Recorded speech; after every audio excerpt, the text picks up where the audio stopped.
So this actually works because that's closer. Yeah.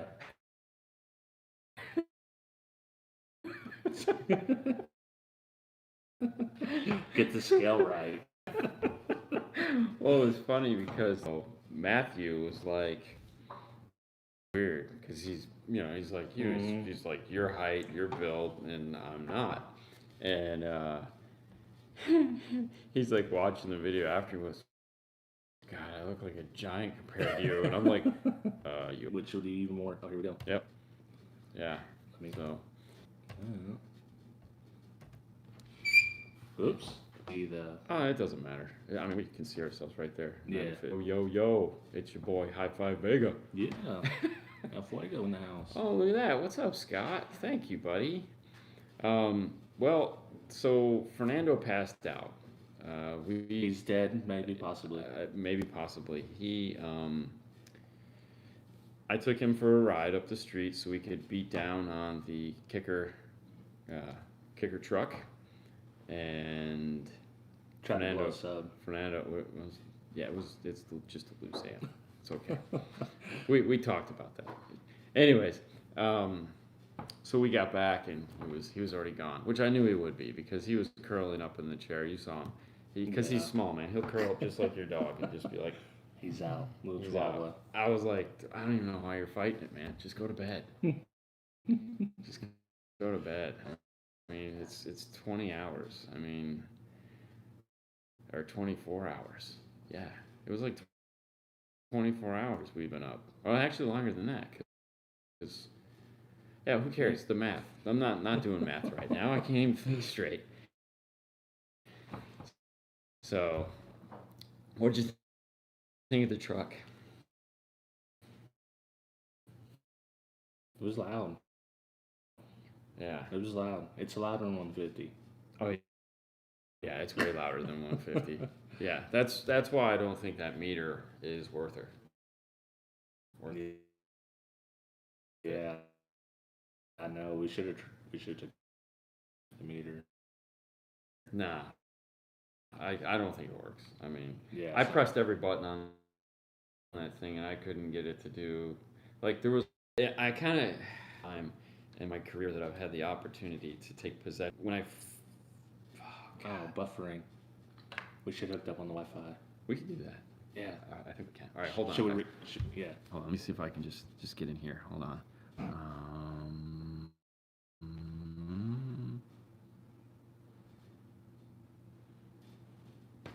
There we go. The top. All right. Let's see if it's any better now. Sorry about that. We just switched over to the Wi-Fi. You guys should be used to that by now. This I feel like this trip could just be called the buffering. Yeah. The great buffering. The great buffering. So anyways, I was saying, I did a small tour as a rep, and El Fuego in the house. Yes, he was master griller. He did a feast. It was great. We had jalapeno poppers, spare ribs that are probably going to poison us. Right. We did have the poisonous ribs on accident. Pork chops, chicken, sausage, spicy sausage, baked mashed potatoes and greens. Yeah. I hit them all. It was great. So I got to drive around Alpine's Dodge Ram. It's funny, they're both Dodge Rams. What are they? Dodge Rams? The Alpine had a Dodge Ram, and it was like the first generation. So this was 97 Dodge Ram. I think it was like a 97. It was that first. Yeah, the rounded body style. The rounded body style, and that made me trade in my Honda Accord and buy a Dodge Ram that next week. Listen to that AS 100.4. I don't know what he means. I just listened to. Oh no, I don't got it. The Moscone. Oh, you've heard Moscone? Yeah. He listened to. I did listen to the Key. He listened to the Key, the HiFi Honda. Oh, I've never heard the. What are those? Savard rap. Savard. I've never heard the Savards before. Those sounded really good. He's definitely sound treating the heck out of that door. It's still buffering. What? I don't know what to tell you. He might wake up during this live stream. He may wake up. Fernando? Yeah. I doubt it. No, he's out. He's out cold. Fernando's out cold, man. I'm sure in there just like. Yeah. Yeah. If you come out tomorrow morning and you see the air mattress out here on the floor, you'll know why. Kicked him out. No, I'll be out here sleeping on the floor, or that I'll just be sleeping on the couch. Oh man. I'm really good at sleeping on a couch. But anyway, so yeah, I just enjoy having the opportunity to play with these things. They're a lot of fun, and so it was good. So we made it here. It took us really a long time. Air mattresses are amazing. At this point, I could sleep on towels. If he stopped talking and closed his eyes, he'd be asleep. Me? Yeah. Probably. Yeah, probably. Fernando was dog tired. He got here, he got a shower, because I was like, dude, just go get a shower, relax. And we ate dinner, and I knew, like, after we ate dinner, he was going to be gone. What's up from New York? So one of the funny things the trip has been interesting so far, but the funniest thing was at the end, he typed in the wrong address. Oh man. To get here, so I'm like, dude, where's your house? And he's like, what do you mean? I'm like, I don't know, we're on some strange road. And we were about a half hour away still. So you forgot like way or something like that, and it took us to some. But it was crazy. But yeah, what are you getting Dean to install? A lot. I need a lot. Yeah, I just I got some Morel Maximus if you want to throw them in before you leave. That's a Fernando thing. He's good at that. He's better at that than I am. Why aren't there more SQL vehicles in the U.S.? Because I don't think we've really understood what that means. Like, I don't think we have a grasp of the SQL yet. Right. I think, when you say SQ loud or SQ, what do you consider it? SQ loud? I guess that, yeah. Yeah, that's kind of I don't think we've really kind of gravitated for that yet. I don't think that group of people really exists in a manner to which they want to compete. Right. Over 140, it's hard to. You can get the mids to keep up, but at that point, it's hard to say it's sound quality because this is very loud. It's very loud. It's very loud, and it's. It's still very directional, but it's. I know at least when we're talking about our customers, we go. Our goal is to make them happy. Yeah. And flock of seagulls. I was gonna say, what the heck? I thought we were. I thought it was Nemo. I was hearing whine. I'm like, what the frick is that? We have wildlife here like crazy. Okay. But I feel like a lot of our customers would be considered SQL. Right. But all right, what is this? What was YouTube doing on here? I seen that. What's going on? Come to check all lives. Goodbye. Oh, hello. Yeah. I'm all sorry. Right. Well, sorry, Mr. YouTube. Thank you, YouTube, for stopping by. That was interesting. I've never seen that before. But with the amount of content we've created for them this weekend, there might have been like, hey, what's going on? Because we've created almost 8 hours, so this will probably almost 10 hours in the last 3 days of content. So. Yeah, they might want to check in to make sure we're doing okay. But anyways, I was saying, I feel like most of our customers would be classified as SQL because most of them want that sort of system, but they would never compete. No. They only. Do you ever feel like you're turning them to the SQ side farther, or you're trying to get them to lean a little more when you? I think at this point we've figured out what works for our customer base, and we just stick with that. I'm not going to sit here and be like, oh, we're trying to do this. It's like, no. We have a sound that we do that works, and that's what we do. That's I guess that's kind of how Kicker does it. Yeah, the 5-star sound. Yeah. Let me make sure that I don't know what she got going on. It keeps screen saving. There we go. Best performance. That's what we need. All performance. I was there with you at 5 a.m. Oh, thank you. Oh, yeah, I saw you on there, Lewis. It was definitely interesting. Dave lives with very little sleep anyhow. Man, you haven't been asleep. No, not at all. Yeah. No. I will say that there was a point in the car where Fernando was driving, and I think I took like a 10-minute, like just kind of like Power nap. I don't even think it was a power nap. It was more like I was just sitting there, and the next thing you know, I was waking up, and I was like, okay. But after that, I was wide awake because we were kind of.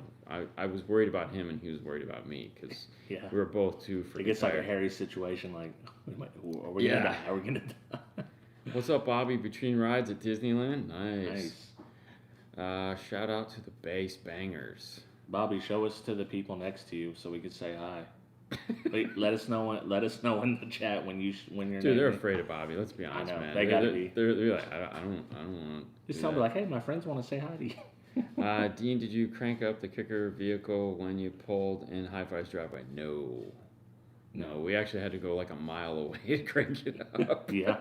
He's got neighbors. He's got nice neighbors, man. It's. I wouldn't even crank it up in my neighborhood, and I don't necessarily, care. I know they'd probably get excited, but, all right, good so far, man. Really liking it. What's up? Where's the Sonic Cup, Vegas? It's sitting up there on the bar. Oh yeah, is that a thing? Yeah, man. Because I always have Sonic Cups. You do. Yeah. Because it's her fault. She's sitting in the living room. You can't see her now, but she is a Sonic fanatic. Is that what it is? Yeah, and in Arkansas, if you bring someone a Sonic drink, it means that you love them. You'd be screwed in Florida. Yeah. Because there's maybe 2 Sonics left in the whole state. Oh, really? Oh, there's no Sonic. I mean, where I live, they play all the commercials. Yeah. I don't know where there's a Sonic. But you don't know where a Sonic is. No, there isn't one. There isn't one within my sphere of existence. As we were talking about, like, we live in the greatest freaking area of Florida because it's 15 minutes to the airport. It's an hour and 45 minutes to Disney. If you wanted to go to the beach, it's either 5 or 10 minutes away. There's a shopping market right there. So I mean, and restaurants that, what do you want for dinner tonight? Food. I want food. We'll see where we got you beat. In a 10-mile radius, we have 4 Sonics. Okay, yeah. There is one in Ocala. Yeah, and I think there's one in St. Pete, too. I know there's one in St. Pete. I think there's one in Tampa, but there's not one in Pinellas. Oh, look, he does the classic, the add the S on. There is a Sonics in Tampa. Sonics, yeah. Sonics. I love the S, the extra S. Yeah. But there isn't one where I live, so. Yeah. And there used to be, because there used to be one in this place called Oldsmar, which was right down the street. But Florida is flea market capital. I like a good flea market. Really? Yeah. Oh, well, there's rent. If you're going to Clearwater, there's Kool-Aid, but you do drink the Morel Kool-Aid for sure. I don't know why people think I hate on JL. I don't know. I should have brought the sign out. I know. We should have put the sign right here. I don't hate on JL. Wait, I'm going to get the sign. All right, don't wake up Fernando. Oh, never mind. I'm not going to get the sign. Fernando's asleep. I don't hate on JL. I have never said anything bad about JL. Okay, I don't know if that's true, but I don't hate on JL. I mean, I've spent money on the product. Yeah. And apparently I got to find Fernando a W6 now. W6, that's what he said. Yeah, he wants a W6. Jesus Christ, people. You know how much this kid cost me? For God's sake, he's not even a kid anymore. He's almost 40. But shit. Oh, shucks. Wrong show. You got in the comfort zone. That's what happened. Yeah, exactly. All right. Did you give the songs? Yes. Did you give the songs you were looking for? I haven't gotten through them all yet, but yeah, so far I'm really excited about the songs. Dean just doesn't think jail measures up to Morel. No, that's not true. I mean, listen. This is just one of those things that it's like you like something. Like I like Morel, but I also like 10 other brands. But there always has to be the favorite kid, right? Exactly. I mean, there always has to be the favorite kid. You don't ever want to tell the kid that you're their favorite kid because then they'll be like, oh, he likes you better than me. But Morel knows they're my favorite kid. I mean, I have a special connection with them. I have all home audio Morel. I mean, it's just what it was. It's just like Orion will always be like my first love with amplifiers. But That doesn't mean I'm going to go out and buy another Orion system. Right. The Especially VX, not now. Yeah, especially not now. Not that there's anything wrong with them. It's just not my cup of tea. You just went Seinfeld right there. Yeah, of course I did. I grew up in that era. I mean, duh. Oh, man. But, I mean, I would love to have a couple VXI amplifiers just hanging around because I love their software. I mean, a lot of people hate it. A lot of people hate on that software. I'm not one of them. I like it. So... Yeah, the Tweak software seems okay. Like, I played with it, and it seems... The hardest part with the Tweak is just getting the input mixer figured out. Once you get the input mixer figured out, it's pretty straightforward from there.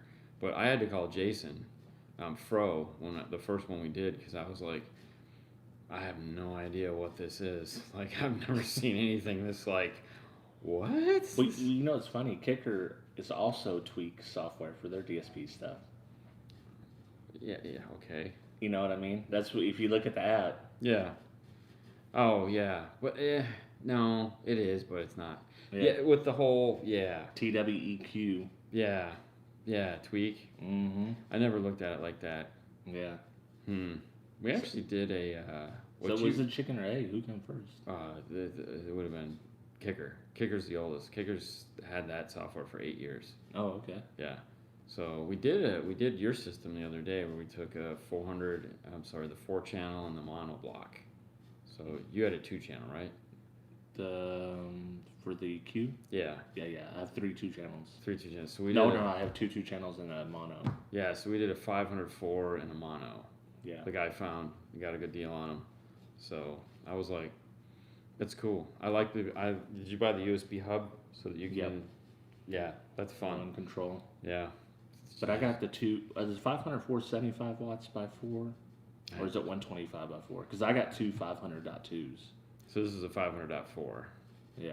It might be the same thing. It might be 125 by 4. I don't know. I have a 500.2 also.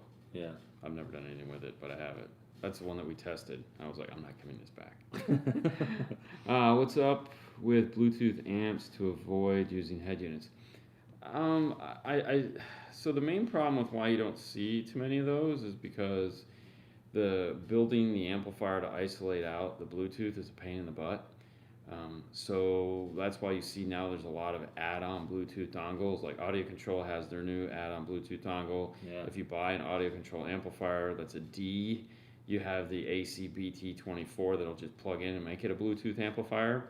So if you buy their DSP, the DM810, anything with a DSP processor, Helix makes a expansion port for their processor so that you can make it Bluetooth compatible. So it's an expense that if you're not going to use, they don't want to put it in there. So you're going to be adding these Bluetooth things to them. So I think that's the better answer as opposed to just building it with it in there. That's the cool thing about the with the little Q classes, you get all that. Yeah, if you buy that but the cool thing about that was they're again ahead of their time. It had Bluetooth calling. Right. So that was the Q class add-on module. Would give you the microphone to do Bluetooth calling. So it was a true standalone system. Nobody's doing that. No. And if you bought this system back in the day full retail price, you were going to pay a pretty penny for the whole setup. Thank God they discontinued it. Okay, to be fair though, they needed to discontinue it because the technology, the software was phenomenal. Yeah. It was a bit dated, but it was still functional by today's standard.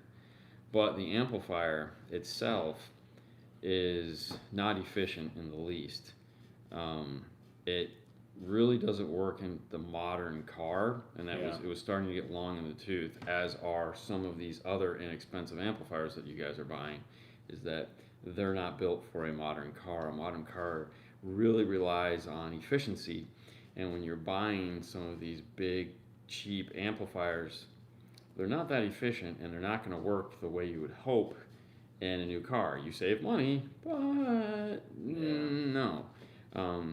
When we did the dyno on those amplifiers, so when we did the CS 800.1 and you did the Q class, you could see the difference in power supplies sections there, and it was just like the CS was way more user friendly, so to speak, as far as the happiness factor goes. Whereas the Q class was like, it was poor. no, you're not giving me what I want. I'm not gonna do it. No, and you're like, man, I'm paying a lot of money for this amp. Why is it being such a pain in my butt?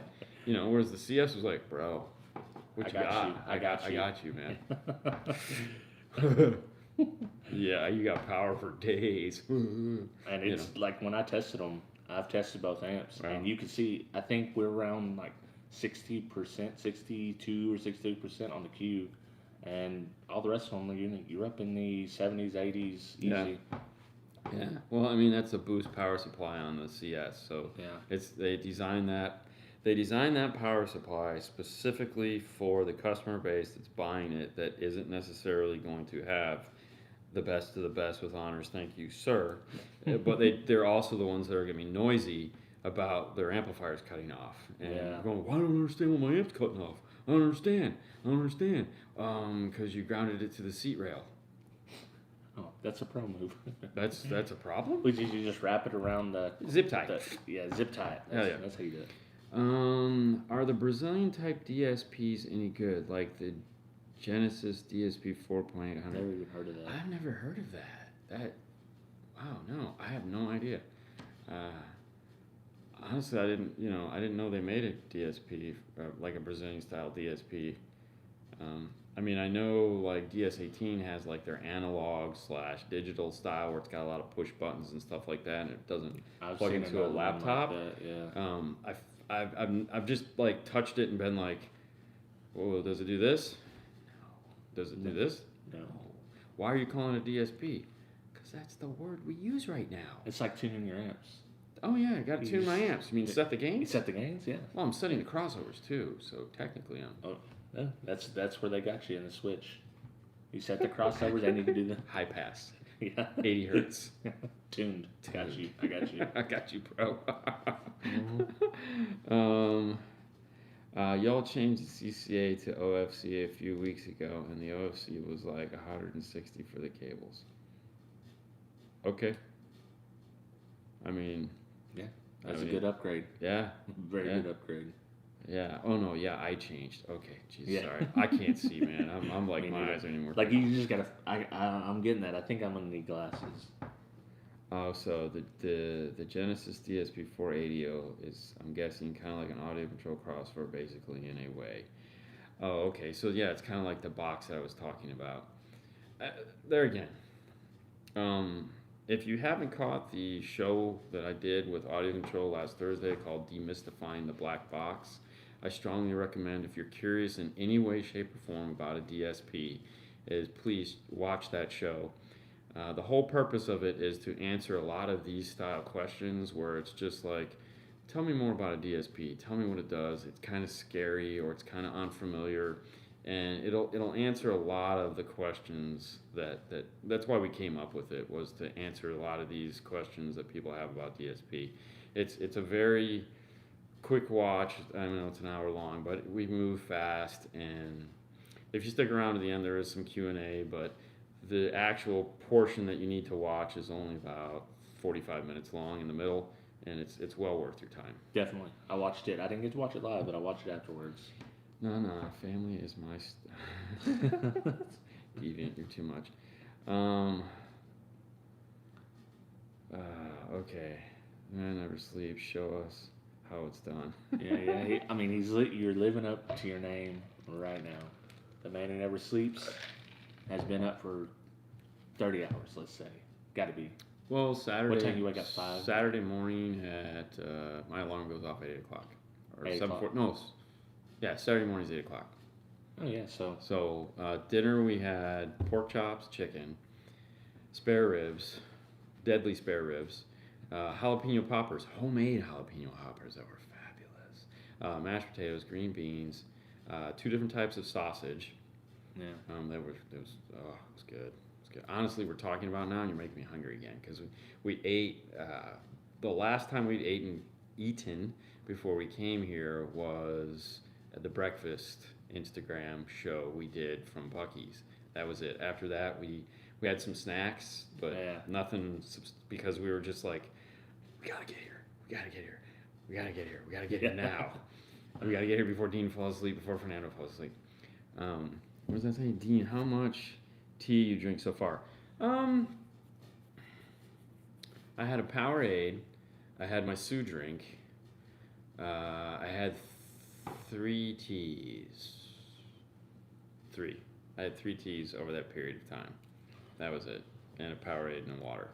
Yeah. With Sue's crap in it. Ketone stuff that I don't know what the hell it does. But and now some root beer. Yeah, and root beer. Oh, and a bottle of water when I got here. Yeah. That was wonderful. So cold and wet. Love jalapeno poppers. Yes, thank you. They are wonderful. He cream cheese, bacon wrapped. I mean, they weren't deep fried, thank God, because then we'd all be like, no, that would be too far. We gotta have. Yeah, there was room. We gotta have Scooter's live stream in a few. Magic show number 10. Oh, okay, there you go. I was gonna Indiana to Texas is not fun. Florida to anywhere is not fun because Florida just takes forever. Yeah. It's like, dude, it takes forever to get to wherever you're going. Delicious, awesome. When can I purchase that new Epicenter? Thanks.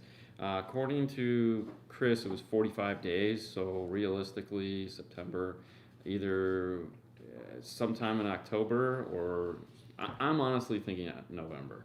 The way things have just been sucking as far as availability and shipping expense and all the nonsense. Originally I'd said November, and then I think they moved it up a little bit, but I'm still thinking November. I hope to be wrong, but you know. And that's on both the little and the special edition. Yeah, they're both supposedly arriving at the same time. Hopefully not this next week, but the week after we'll have the Mini in Fernando's car playing. So I'm excited to get that in there. Yeah. So we can use the ACR4. Well, if all these bass head guys would just buy an Epicenter, they wouldn't have to get these rebased tracks. Well, so funny you should bring it up. So in an Epicenter has a subsonic filter. Okay, and that subsonic filter limits the new 20 hertz guys. Oh. Okay, so the new Epicenter Micro, it's called PFM. Yeah. So they have an on-off PFM switch. So if you buy the Micro, you can turn off the PFM switch, and that'll remove that subsonic filter that's in there. The filter was put in there because of what the Epicenter does. It's harmonic restoration. It's an octave shift. If you set it too low, let's say you set it to 40, it's going to octave shift to 20. Yeah. Okay. And if you boost, you could blow the woofer. So most of the time you set it to like a little bit higher so you can octave shift down, because most of the time you're missing that 40, 50 range. Yeah. So if you go octave up, you're looking at 100 or 80, which is normal. But the PFM circuit is in there to protect your subwoofer from blowing, because most people are buying an Epicenter for fun and to make music sound the way they want it to. Give you that nice full deep bass that normally the music doesn't have in some cases. So that's why they do that. All right. We're talking about race cars now. Would have been cool if Big D Wiz been there with you guys. Yeah, where would he sleep? That's long. Yeah, we're tapped out here. He's got a whole herd, man. We're sleeping in the HiFi Vega studio tonight. Yeah, they're in the studio, and someone's gonna have their feet underneath my desk. I don't care. I'm fine with that. I don't give. Sleepover for sure, right?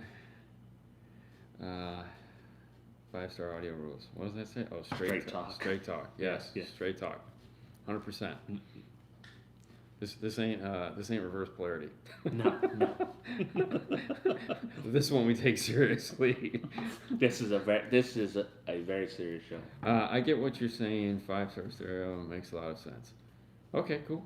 Dean, on my Foxbox, should I use those press and nut sets to use threaded screws? I never have on those boxes. On the Foxbox, I've never used. No, I've never put those in. It's and we've never had a woofer fall out ever. So I don't necessarily use drywall screws. I'm not a fan of drywall screws. I do use a regular screw. So I don't like using drywall screws for subwoofers. They can break sometimes. That's the problem. I just don't like them. They can. Yeah. I like either a bigger, coarser thread or like not a machine thread, but a tighter thread. Like a Spax or something like that. Yeah, I don't know. I go to my boxes and I go, oh, this one right here. I use this one. I get about a 2-inch screw but not drywall. If you're not getting crazy with it, there's really no need. Well, I mean, most of the time you're putting a shallow woofer in it anyways, or you're doing like a P2 or a Comp R or a Comp RT or so like if you do like a T1 in their boxes, like some of the boxes will do T1s. T1s come with screws. Yeah. And those screws are like the best. Rockford gives you the screws that they want you to use with their woofers to screw them into boxes. I use that. Yeah. Well, the thread inserts, like if you're not gonna be changing it out all the time, it's Yes, I know. Trust me, and I hate doing them because it's like, oh my god. Oh, please don't fall out. And the last one fell out. Oh, and if I'm worried about it falling out, I'm just like a T-nut guy. If that's the case and I'm worried about the woofers coming out, I'll just use a T-nut instead. Yeah, but they always fall out on the last one. Yeah. That stupid lamp, it's like, I'll put some of that E6000 on them when I put them up in there. But see, then I'll do that and it'll get into the hole. Yeah. And then they won't screw it right. I'll be like, thank you, DJ Rath. When are you guys leaving for the road? So we're already on the road. We're in Arkansas right now. We'll be there tomorrow. What we found by doing some testing is that you really can't tell what song we're playing. So it's just so we didn't want to waste it on that. So it just didn't. It would have been bad. So I didn't want to be like, hey, we're using DJ Wraith's music and it sounds all, and it just and you couldn't hear it. So I was like, no, I don't want to do that. We'll save it for something a little bit better. Okay, PFM officially means program frequency match filter, unofficially by Chris Kane. Pure freaking magic. That sounds exactly what Chris Kane would say. 100%. 100%. Chris Kane is for those who don't know who Chris Kane is, he's in charge of home audio at Audio Control. He's also the gentleman that gave us number 3 serial number Audio Control Epicenter that we have, that I got while we were there. That was wonderful to get through TSA. A box of Epicenters, because we had the serial number 3, we had the 0005000, and we had the Epicenter Micro, and they all fit into the one box. And TSA was not happy about that, and they just tore my suitcase apart trying to get That's always the best. And I'm just like, I go, hey man, do you mind if I put it all back in there instead of you trying to squish all my stuff back in my suitcase? It is kind of valuable. No, okay. It's like, when they start turning out, the people behind you are like, oh, this guy's bringing a bomb onto the plane. Yeah. Dude, when we were in California, of course, we got stopped, and the guy in front of us, this was Haley and I. It was me, Michael B. Jordan, Haley, and if you don't know who Michael B. Jordan is, like Creed, or that new stupid Netflix movie. The guy in front of us was this photographer, and he had a suitcase full of Hasselblads. And for those who don't know what Hasselblads are, cameras, do a quick Google search. You'll love it. And the guy is just grabbing these things like this.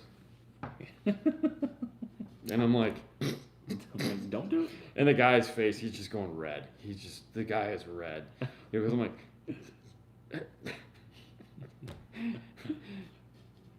why don't you drop one on the floor? Dick. Here you go.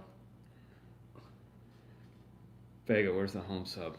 Yeah, you see my home theater set up. Super nice. It is super nice. It's all Polk audio. Yeah. It's sweet. Completely Polk. Completely audio. It's wireless, pretty much wireless. It's Polk. It sounds amazing. See, the kids came out. They were complaining that it was just rattling their windows. See, I got you saying it now. I got you doing the southern drawl now. No, that's called I can't think straight right now because I'm freaking tired. What is wrong with the music? Please explain. It worked. Oh, no. What you don't understand is that the music was perfect. The microphones recording the music doesn't work on YouTube. So, like, when we're playing the music live, it sounds terrible. So, I didn't want to waste the good music that we have of yours on just farty noises that the subwoofers are making. Like, anytime you watch a YouTube SPL video, you'll kind of see what I mean, or go watch the crap we did earlier today. It's just and you miss all the good stuff that you created. So I didn't want to, for lack of a better word, besmirch the music that you did. That's really good. So once the bass gets so high, but don't worry, we're doing a behind the scenes of this whole thing, because why wouldn't we? And we'll use it for that. Yeah, double the content. Yeah, of course. Mr. Smith, does HiFi live near a Buc-ee's? No Buc-ee's. No, there are no Buc-ee's in Arkansas, which sucks. Because let me tell you what, we went to the south, like we were telling you, Jeff. We went to the South Georgia one. Fabulous. We got there at like 1:30 in the morning. There was no one there. We had all kinds of fun. We met some teenagers that were like, dude, we heard the bass playing, and I was looking around, and I was like, is that coming from that truck with the 10-foot kicker thing on the side? I was totally blown away. So that was fun.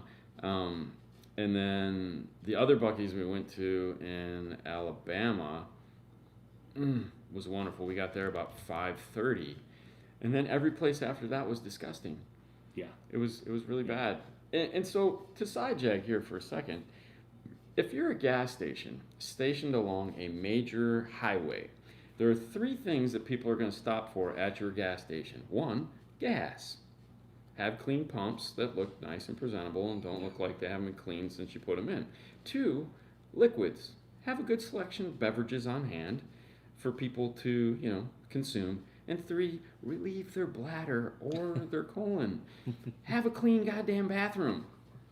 Okay? I don't know why it's so hard. Buc-ee's has figured it out. Yeah. And they make millions. Wawa's has figured it out, but there's no Wawa's. There's just like a shitty Shell and Exxon. Yeah. This Exxon we stopped at was like... Yeah. What didn't the guy, he just gave you the look at the beginning like, nah. No, that was Fernando. He goes, nah, man, we ain't using this one. Oh, that was Fernando? Yeah.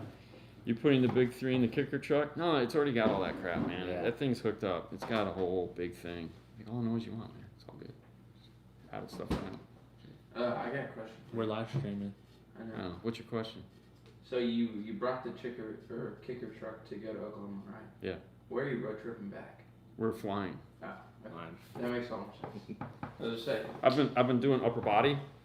So Get the wingspan. Yeah, do it. Get one of those little suits.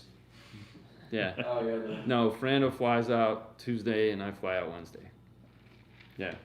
Are you crazy? I don't want to do that drive again. Yeah. We're gonna Uber. Oh man. Okay, sorry. Did HiFi give you a demo vehicle from any of his family? Yes, we went out and listened to his wife's kicker key system with the Savards. It sounded very nice. I was impressed. The mid bass on the Savard was like, wow. The tweeter kind of needed a little bit more. Mm-hmm. But that was my review too. So I'm glad you feel the same. No, it was just kind of like there. For the price point, it's like this is price what you're gonna get. Stupid. I mean, I was like, buy these. What's the best car audio battery? You're gonna argue that one. I mean, we use Stinger because like they're convenient and they're right there, and like we've always used Stinger. But you're gonna get the guys that are gonna say excess power. Yeah, you gotta use excess power. As long as it's a quality battery, I think you're okay. Yeah. It's like I mean, I'm pretty sure they're probably all coming from the same block. Especially like AGMs. There's not a lot of them that are. I mean, you're the battery expert. Why the hell am I talking? Yeah, well, most of them are pretty similar. There's like a few. I think Excess Power makes their own. North Star makes some of their own. But the other ones are like Intersys, Stryton, where I work. There's a few other places. So unless there's a bunch of Chinese AGMs that I don't know about, now that could be a wild card. Hey, there's a lot of Chinese things out there you don't know about. Yeah. Does Rob wife have CCA? Yes, she does. She does. She has CCA. Yes, of course she does. For a test. Yes. I forgot that part. Yes, it's totally CCA. And you know what? You can tell. You can tell by the sound. That's what messed up the tweets, I think. No, that's not what messed up the tweets. The tweets messed up the tweets, but lithium over AGM. It depends on what you're doing. I mean, I know that. I mean, that's the because answer. I like AGM on my test bench because I can just beat on it. Yeah. And I have amp. And it's in your house. Yeah, and it's in my house. That's very good. That's like the AGM it's getting a lot better. So you can really if you get the amp hours, you can beat on that and play all day long. It bounces back. Yeah. Like I mean, I had my AGM in my Camaro. I had the car for 10 years and had 2 batteries. Yeah. I mean, it's a winner in my book. Yeah. But I'm gonna upgrade to lithium some point on my test bench, but fire extinguisher, you're gonna get the Halos, the Halof, fire suppressant system right above the battery. Do something like that, yeah. Yeah. Or just a little fire extinguisher. See, I never run a system in my car that requires extra. Yeah. No. It's like yeah. I mean, honestly, most people don't. Yeah. Most people are fine with their basic electrical systems. That's kind of what we were talking about at the intro of the show, where we were talking about why the Q class needed to go away, because it's not an efficient means of amplifier by today's standards. You have these other amplifiers that are much better built, will do more with less, and this was kind of becoming archaic, and it was a little long in the tooth, but whatever. Dean Fernando should build a bass fan, join the SoundStream bass build competition. If someone pays you to build a bass fan? No, I don't have time for that. No, I don't care. Ain't nobody got time for that. Ain't nobody got time for that. AKA Bruce is a nice guy. Yes, he is. Yeah, he is. Yeah, I mean, I've talked to him maybe twice. You've met him. Yeah, I've met him. He's always been a really nice guy to me. So, most people are nice people. I mean, that's just kind of how the world is. I mean, some people can suck, but Yeah. Answer it. What am I answering? Ask again. What? I don't know. How would you configure amps in a 2019 Chevy truck with aftermarket head unit? Yeah. It's like at work. I added JLC3 tweeters, then I have the dash 4-inch, but I want to run both rear and front doors. Do I add a 2-channel to my 6-channel amp I have? First off, you're going to need some form of, obviously, like a DSP that has enough channels to run everything that you want to run so that you can properly cross everything over accordingly. Then, if you have a 6-channel amp, if you're wanting to go active, you'll need 6 channels for the front, 2 channels for the rear, and whatever you're going to run on the subwoofer. So if you have, that's really just add up the channels and then do the same with the DSP. So you're probably going to be looking at something like an 8 to 10 DSP, and why I call it an 8 to 10 is most people configure their DSP as 8 channels in, 10 channels out, so that everyone just kind of runs with that. Most of them are going to be like a 6 to 8, which really sucks. Yeah. That's why they make a 10, except for the Bit Nove, which is a 9-channel DSP, which is really cool because it's built off of the Prima software, and they just took the Prima DSP out and put it into its own standalone box. So you don't have to pay for. It's a pretty cool DSP. Kind of a fan. Yeah, I'll always go for the. You don't want the 6 and 8 unless you have to. If there's an option to go more channels, because you might not use them now, but at some point you might move that to another vehicle or want to change it up. So do you like the TV DVD combo, or you buy a TV buy a DVD? Buy a what? Like a DVD? Did you buy a DVD TV combo? Where you had the TV, you put the VCR tape or the DVD in. Separate. Separate? You're a separate guy? I'm a separate guy, yeah. Okay. I don't know. I'm just asking. Microwave, toaster oven. Yeah.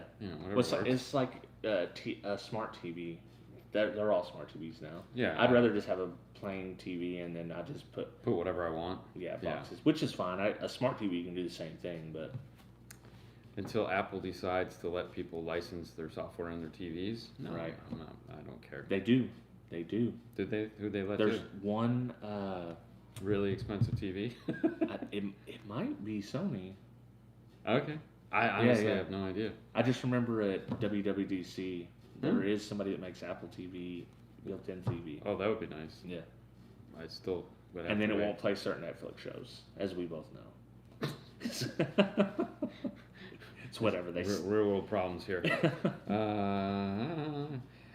I went Laserdisc thinking it was the future. Oh, dude, I still have my Laserdisc player. What are you kidding me? I still have mine. I love it. It's like a record CD. It is. It's awesome. Yeah. I have all Star Wars, the original Star Wars cut on Laserdisc. So I have the one where Han Solo shot Guido. There you go. Oh, yeah. Yeah. And Jabba the Hutt didn't look like a walking puppet. Dude, that's a collector's piece. I wonder what those... Probably a good $10. Maybe, no, maybe $20. I bet you it's much more than that. I doubt it. I doubt it so much. Now I'm curious. If Dean were to build a bass van, what equipment would he install? That's actually pretty easy. I would go with some Sound Digital amplifiers and some Ground Zero subwoofers. Because they're a client of mine, and I would use that to my advantage. Yeah. I mean, that's, and I know they make awesome stuff. So, and I can get, and to be honest with you, I've been trying my hardest to get them to send me one of their big ass amplifiers, but they're like, "What are you gonna do with it?" I'm like, "I have a wall. It's gonna go on the wall. I just need the heatsink. I don't even need the amplifier to work." Yeah. Because they make like a 30K burper, and I'm like, it's a welder. I don't care. I just want it to go. Bah! Did you hear that? Damn straight. 165. Back off. Yeah. 182. What's the record? I have no idea, but I want to beat it. Fiber optic, the best. Didn't you just talk about this on one of the streams? Yeah. Yeah, we did. Fiber optic cables can break.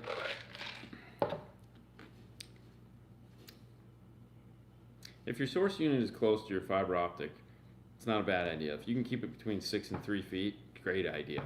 If you got to go 17 to 20 feet, bad idea. Like if you got your radio in the dash and your DSP in the trunk, man, you're gonna have loss. It's not the loss of light. It's gonna be there and it's gonna suck. As far as disadvantages and advantages over Toshlink, obviously you can get a really nice DSP. So like if you have like a very expensive DSP, a Helix, a high-end Helix, not an entry-level Helix, Virtuoso, a Moscone, Monster. These are high-end DSPs that have really awesome DACs in it. So if you're going out of that radio into that, then yeah, that makes sense. But most, and you don't want fader, or you don't have chimes that need to be relocated. So there's situations where it's better, and there's situations where it doesn't make sense. We've done both. Like when we do a system that we can do Toshlink on, we always talk over the customer and find out, okay, so here are the advantages for you in this situation, here are the disadvantages for you in this situation. And it's one of those things that you have to kind of cover all your bases and make sure they understand what you're doing, because a lot of you guys will just do it to do it because it's like, this is the best way to do it. Yeah. But in my world, just because it's the best way to do it, it's not the most practical, and practicality and day-to-day use is where it's more important. Nando's sleeping right over there, so be quiet. He's sleeping in the studio. Apple never made a TV, just a box. Well, no, I don't mean actually make a TV. Make the software work on somebody else's TV. Yeah. So I don't really care. I don't want to buy an Apple TV. Jesus, I don't have that kind of money. No. I mean, have you seen how much an iMac costs? Good Lord, people. Yeah. Or the screen, the new one that they have, the Pro Cinema. $5,000. $5,000. El Fuego, Dean, interested in donating a non-working 600 EQM to the wall. Heard you messing it on the 620 GT video. Of course, El Fuego. I would love to. Anything you want goes on the wall, man. That's why it's there. Obviously, people set stuff in to go onto the wall. It's awesome. I mean, we appreciate it, and we'd love to put it up there. I mean, it's a museum. It's artwork. We want everyone to see it, and we can ask questions about it and talk about it, and it's just fun. What's up, Wi-Fi? What's up, William Berg? How's everything going on your end of the world? Dean, okay, I answered that. I run Sound Digital 8K. I replaced a Zapco 1650 SX series, and in my opinion, it sounds much better than the Zapco. I don't think you'd hear any complaints from you. No. I mean, you're literally bursting at the seams over there. I'm like a known hater. Yeah, Zapco hater. You hate Zapco. JL hater. Zapco I'm not a JL hater. God, man. No, I don't hate Zapco, but I will tell you their new amps. People know who I am, right? They're gonna call me and be like, "Dean, why are you hating on us?" I'm not hating on you. God, man, it's just like shitty comments or something. I don't hate. You know, like, if you speak something into the world, then it exists. So, I love JL.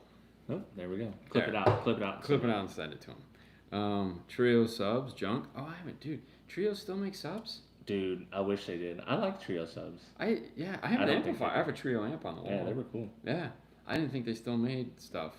Were they out of Florida? I think so. Yeah, I think so. They were. What is it? I couldn't read the last one. Is this reverse polarity unplugged? No, definitely not unplugged. No, this is plugged. Reverse polarity plugged. This is plugged in. AF. This is because Fernando went to sleep. Yeah. Our co-host tonight, filling in for Fernando, graciously decided to open his house to us. So I was like, yeah, you can come on the show and play the role of Fernando. I mean, you're like 6 feet taller than him, but that's okay. Yeah, it's fine. I'm sitting closer to the camera so that we can do the forced get perspective. The angles right. No, it's forced perspective, just like Disney. He's drunk off root beer, so the truth is out. Yeah, what is this mug? Yeah, I can't even see. No. This is Barks. This is Barks. I looked for mug. I almost went back and watched the video to see which one you picked best. Oh, I don't even remember. I don't remember. It was probably.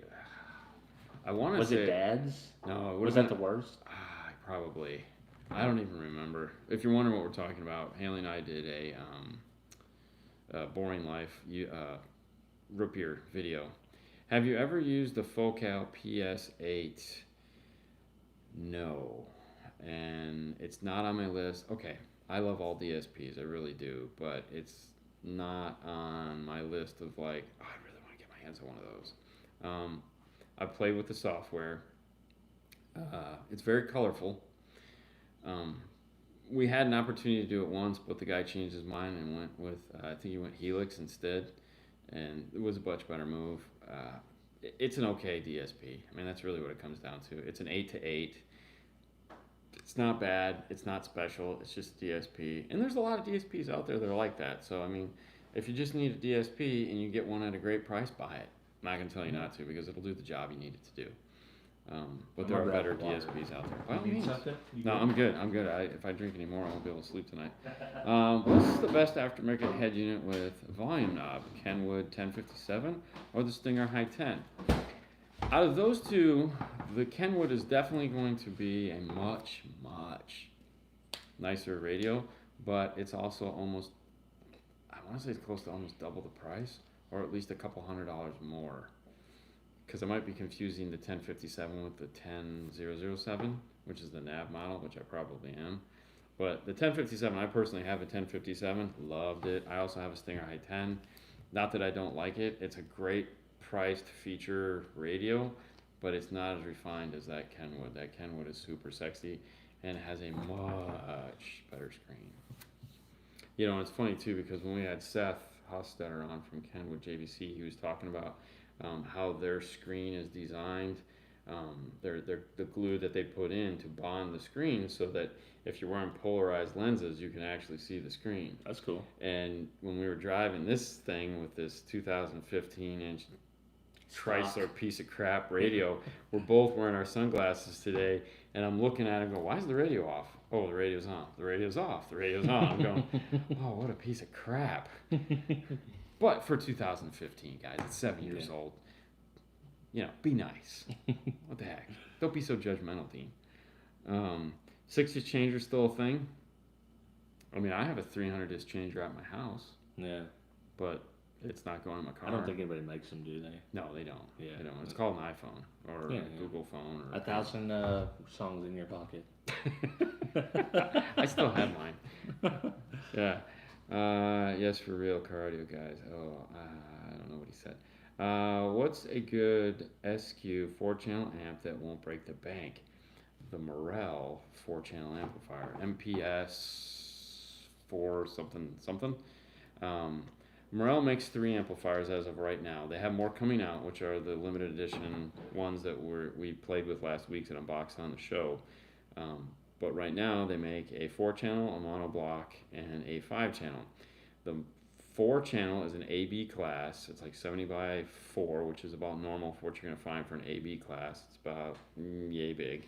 And it's extremely reasonably priced. The monoblock is 550 watts, and then the 5-channel is a combination of the two. So you have an ABD amplifier.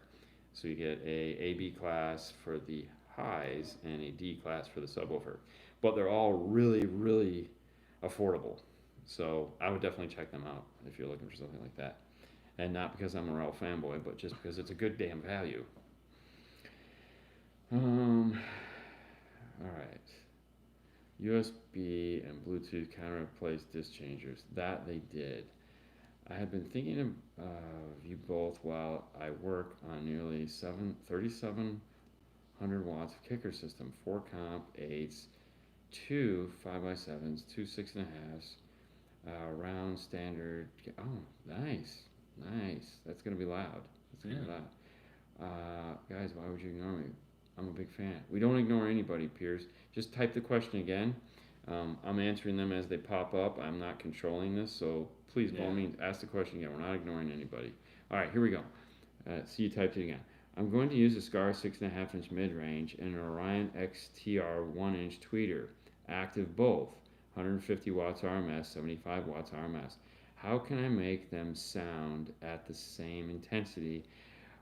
I will use a DSR1 too. That's your answer right there. You're going to be using DSR1. The DSR1 will allow you to blend them together perfectly so that you'll be able to match that louder tweeter with that louder mid-range. The difference in efficiency, if that's the kind of tweeter I'm thinking it in, it's probably going to have like 103 dBs of efficiency, and the mid-range is probably going to be like somewhere between like 94, 95. So the good thing is you're doing 75 watts, which is nice because you don't need as much power with a tweeter like that. I mean, literally you can breathe on them and they're like, ah! So, you know, those are your favorite kinds of tweeters, right? Favorite bullet tweets. Bullet tweets. Yeah. But no, when you add the DSR1, you'll be able to, and you're going to go active, you'll be able to go in and really create a EQ curve for those tweeters. And if you do it right, you're going to really like the way they sound because bullet tweeters, when you apply the proper EQ and DSP to them, are phenomenal sounding. I mean, you'd like be like, wait a minute, what is this in the dash? I'd be like, dude, that's a bullet tweeter, and you'd be like, no fucking way. I'd be like, no, that's a bullet tweeter, because we use Neo bullet tweeters, and a lot of Spanish cars, I guess is the easiest way to say it. Guys, Latinos that come in and they're like, no man, I want my tweeter loud, and I'm like, no problem, man, put these in. We typically will use the Hertz SPL show tweeter. Yeah. Because it's like a. Are they like higher? I like the ones with larger horns. Well, it's a bullet, so it's a Neo bullet, so it's the one. Oh, so it's a very small. It's a very small. Compact. Yeah, and it'll fit. It's deep, but it'll fit in a normal 2.5-inch hole. And oh my God, we have such great results with those for that customer, not for everyone else. Yeah, I could have my mind changed. Oh, you would. If I heard him in Trust the me. right spot. So the story for that was we had a customer that came in and he was like, I really want you guys to put the SCAR audio system in, and I know you won't put it in unless I install a DSP, so I'll buy a DSP. I said, okay. So we put in a bunch of SCAR audio loud stuff. 6.5s, horn tweeters, big ass subs, big SK series amplifiers, and like a DSR1. And the whole time we're doing it, Fernando, he gets kind of like whiny sometimes when he knows the system's gonna suck, because it's just, it kind of takes the wind out of your sails. You're like, man, we're busting our ass to put this thing in. It's just gonna be like, So it's like, So it's like, come on, man, let's just finish it. We'll do a good job. He's gonna love it, and it's like, So what happened was I went ahead and we finished it up. Usually I'll tune the system and he'll work on whatever the next car is, or clean up, or whatever's going on. And so I got done with it. I'm sitting in the car, and I of course have a blank expression on my face because I don't want to see. Yeah. And I'm like, Jesus Christ, this thing sounds friggin' awesome. And so I'm just like, I get out of the car and I go, dude, got to hear this thing, man. Oh my God. He's like, I knew it.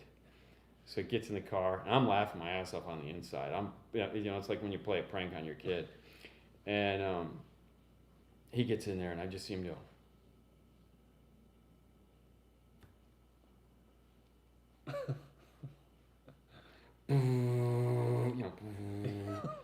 Dude, this thing sounds awesome. I go, I know, right? He goes, you're a dick.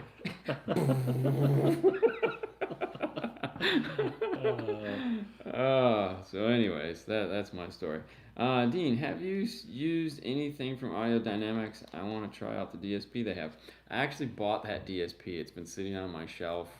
I bought it like a year ago. It really sucks because we have used their DSP in somebody else's build, and it did work fine. It uses the same software that a lot of DSPs use.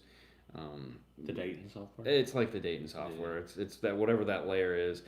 You custom build it to order. So like Alpine uses it on their the 0850X or S. The X has a new layer of it, which is just way more confusing than the S. The Dayton uses it. I've lost count. A lot of people use the software, so it's really nice. But it sounds good. We didn't have any issues. But yeah, no, go for it.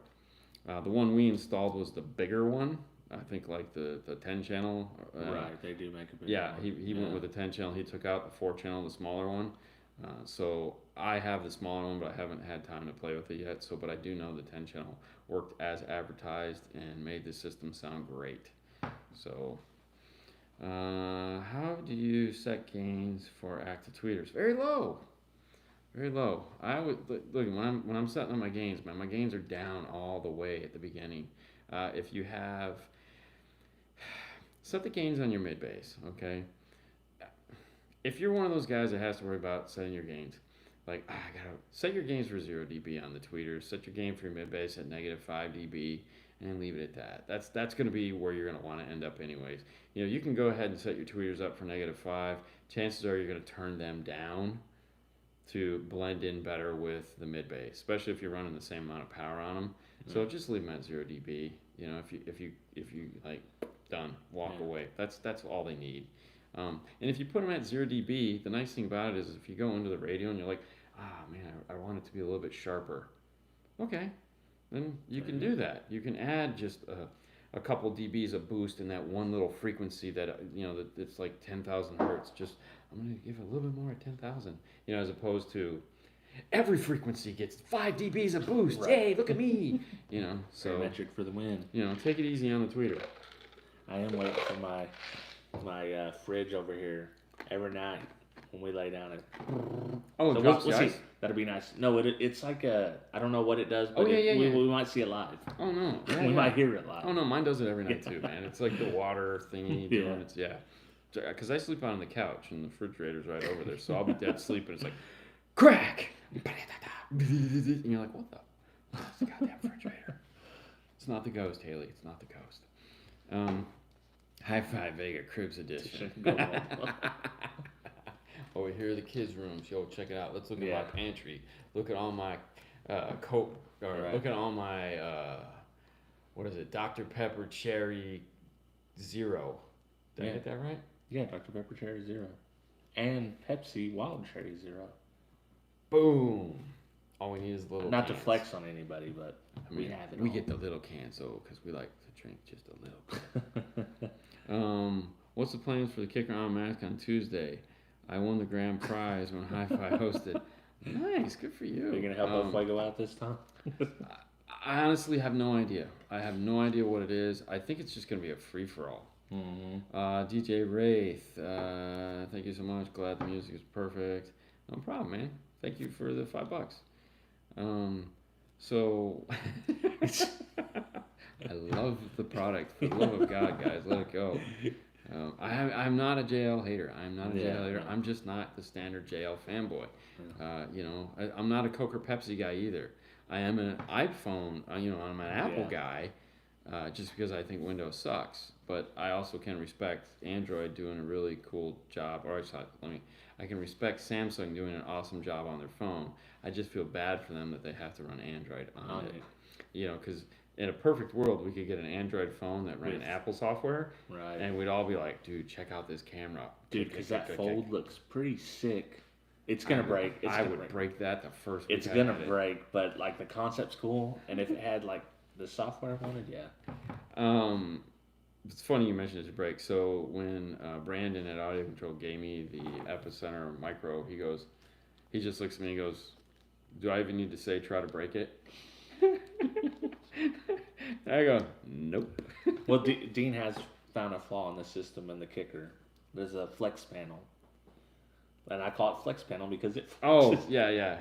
Well, we fixed it though. We put the multipass in there. I thought that he possibly blew us up. No, I'm more worried about the windshield. So in the truck, so one of the problems in the truck is much love 14 Fruit Concept, all his knowledge. Good job, man. You guys are gonna pat on the back. I'll send you the $5.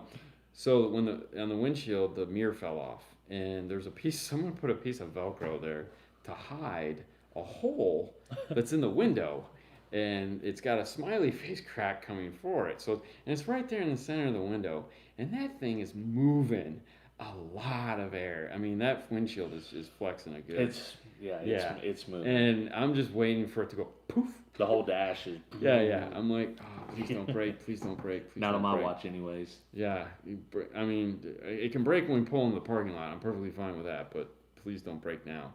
Dean, your voice sounds funny. Are you losing it? I mean, I did talk for 9 hours straight, and I've been up for 30 hours. Yeah. I'll be fine. Fernando is asleep. And you think my voice sounds funny? You should hear his voice, man. Dude, you know who he sounds like when he gets like this? What? John Wick, the last one. You know the Russian girl that he goes, the dance academy girl? I didn't see the last. I only saw the first one. Yeah. Well, they're all the same, right? I didn't have to see that. Awesome. Yeah, awesome. You have to see. No, the Russian lady that gives him his pass. That's what he sounds like. I always go, you sound like the Russian lady right now. Can we find your music, DJ Wraith? Can they find their music on YouTube? If so, put a link up so people can find it. All right, let me go back here. You want me to scroll up? You good? No. In the Epicenter Magic video, okay, you found the highest voltage before it rolled off by moving the sweep with the multimeter plugged in. Where was the multimeter plugged into, the Epicenter or the amps RCAs? Man. Actually, at the end of the day, it shouldn't matter which one because it's a signal. More than likely, that was plugged into the Epicenter. But it's a signal output, so it's going to force the amplifier to put out more voltage at the same frequency. So all it's going to do, it's an amplifier, so it's just going to amplify that baseline number. So you'll see the same reaction. It's just going to be amplified, so it won't matter. Dean, is this the first time you've met HiFi Vega in person? Surprisingly, yeah, Victor. Yeah. It's almost exciting as meeting you the first time in person. Although you have a much sexier voice. I'm gonna get him to do the baritone voice. Oh, he's Cuban. Oh, okay. I'm gonna get him to do my outgoing phone message. He lives down in Miami, and I keep telling him when he comes up, I'm like, I need you to do my phone message because I want it to be like, thank you for calling Dean's phone. Well, sorry, he cannot come to you right now. If you're an advertiser, please hang up. He does not want to talk to you. But if you're somebody that does want to talk to him, just some obscure like sexy Cuban voice on. Well, that's how you like if you're on the Tinder or something. Say this is a different world. You like when they call, they talk to Victor. Oh yeah. Oh, 100%. 100%. Then when you meet the grown person, you got I had a cold that day. I had a cold. I was talking for 30 hours. Right. And what about the accent part? I don't know what you're talking about. Dean's favorite Disney movie pre-1980. Ooh. I wasn't even alive then. Well, that's tough. I mean, all right, so I don't know when The Rescuers came out, but The Rescuers were pretty solid. When did Lady and the Tramp come out? That's another one. That was early on. Yeah, I like that one. I would probably go Rescuers. because I dig the whole little small people doing, Yeah. like when you see like when they take like things that shouldn't and they it's like, hey, we need to make a seat for the back of a seagull. We'll use a tuna can. Right. Well, that's a wonderful idea. Seems perfect. I could totally see two mice flying around in the back seat. Hey, we need a balloon. No problem. We'll just sew a bunch of socks together. We got hot air. We got hot air. It's no problem. We'll use a salt shaker. It's all good. Have you watched Cruella yet? No, that's the other movie I have for my flight. Oh, okay. It's Cruella. Yeah. So I downloaded a bunch. I have Cruella, the Bruce Lee thing, and The Honest Thief. Liam Neeson. Another Liam Neeson movie. Oh, I don't where know he does the same thing that he's done since Taken. Yeah. Well, hey, if it works. Yeah. Okay, hold on. All right, so DJ Wraith came back, so we love y'all. Check out, go to @DennisWalker @chat. There you go.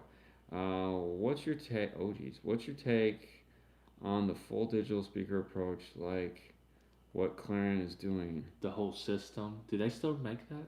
I think Sony made one as well. What is your take on the full digital speaker? Remember, they had the speakers, the amp, the DSP. So we're talking the like source unit, the full Clarion. I don't remember the model number. That was way after I cared about Clarion. Well, no, this was like 4 or 5 years ago. Like I said, that was way after I cared about Clarion. Yeah, I guess so. We're talking like F1 style. Right. Yeah. Right.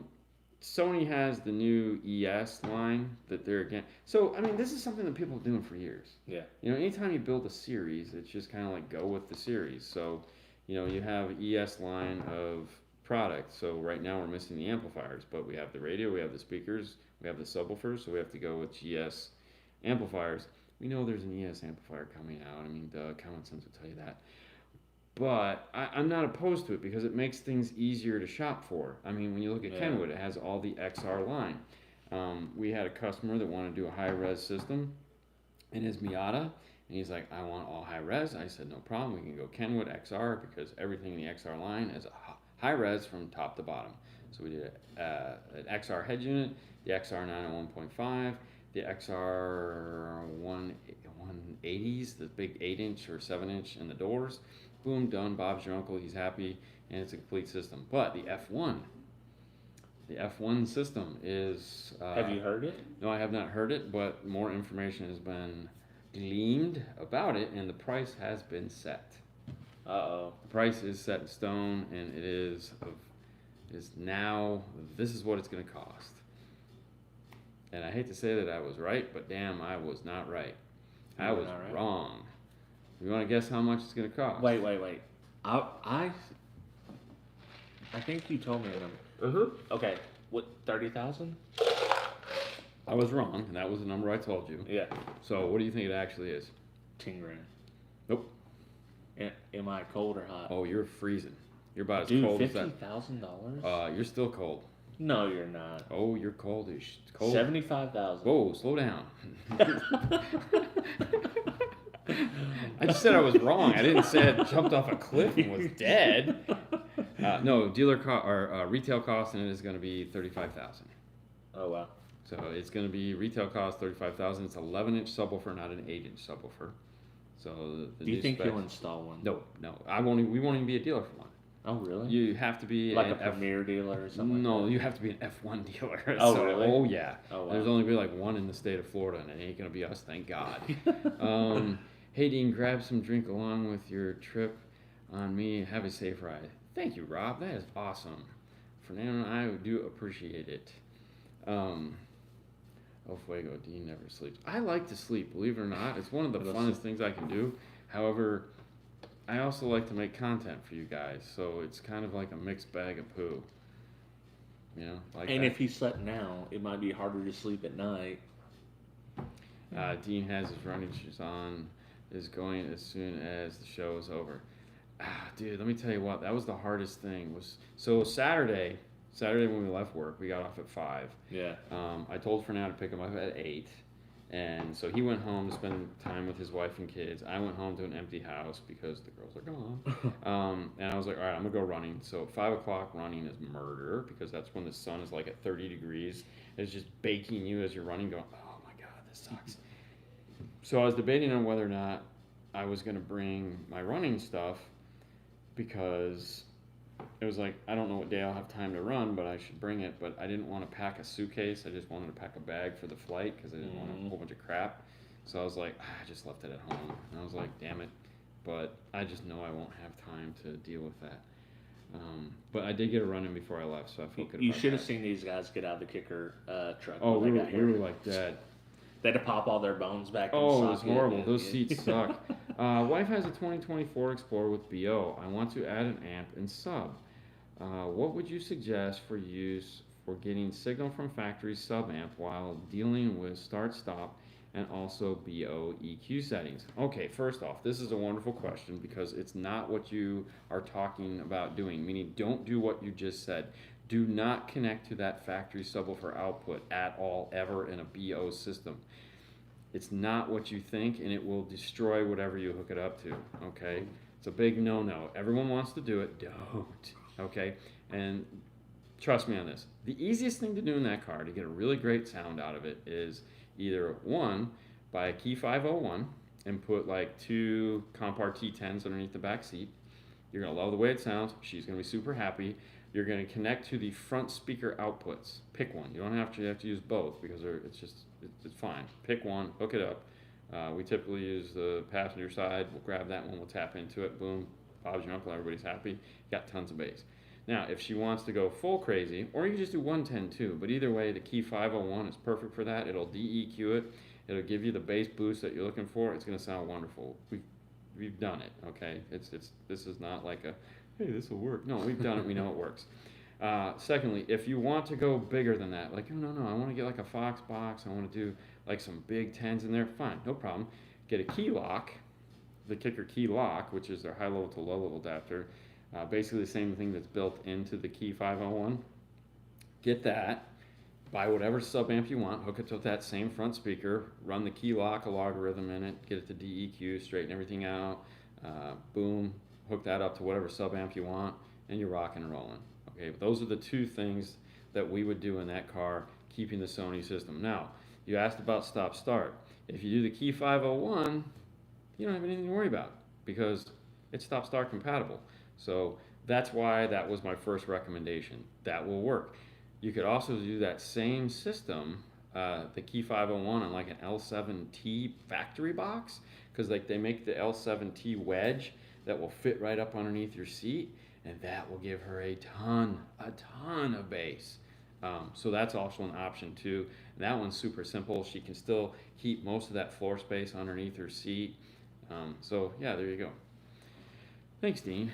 Planning on using her Illusion Audio C12. Oh, that's a nice sub too.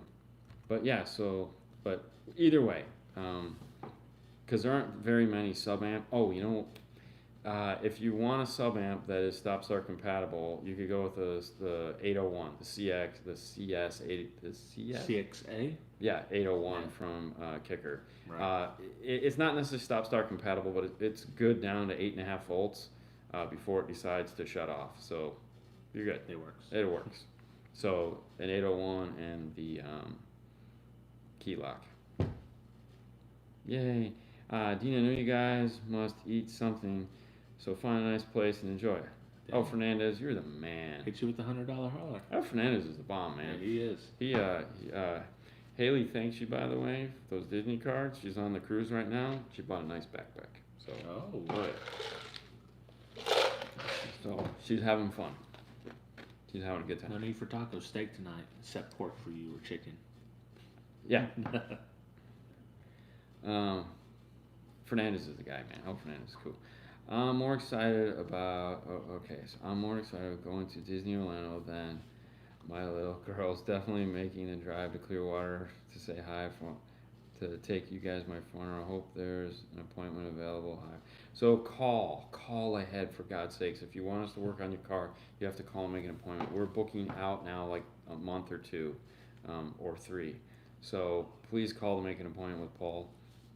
It's really important. I mean, we don't mind if you stop by and say hi, but just trying to like drop in isn't gonna happen. Dean covered his jail tat with. Oh God, I don't have any tattoos. You have tattoos? No, I don't.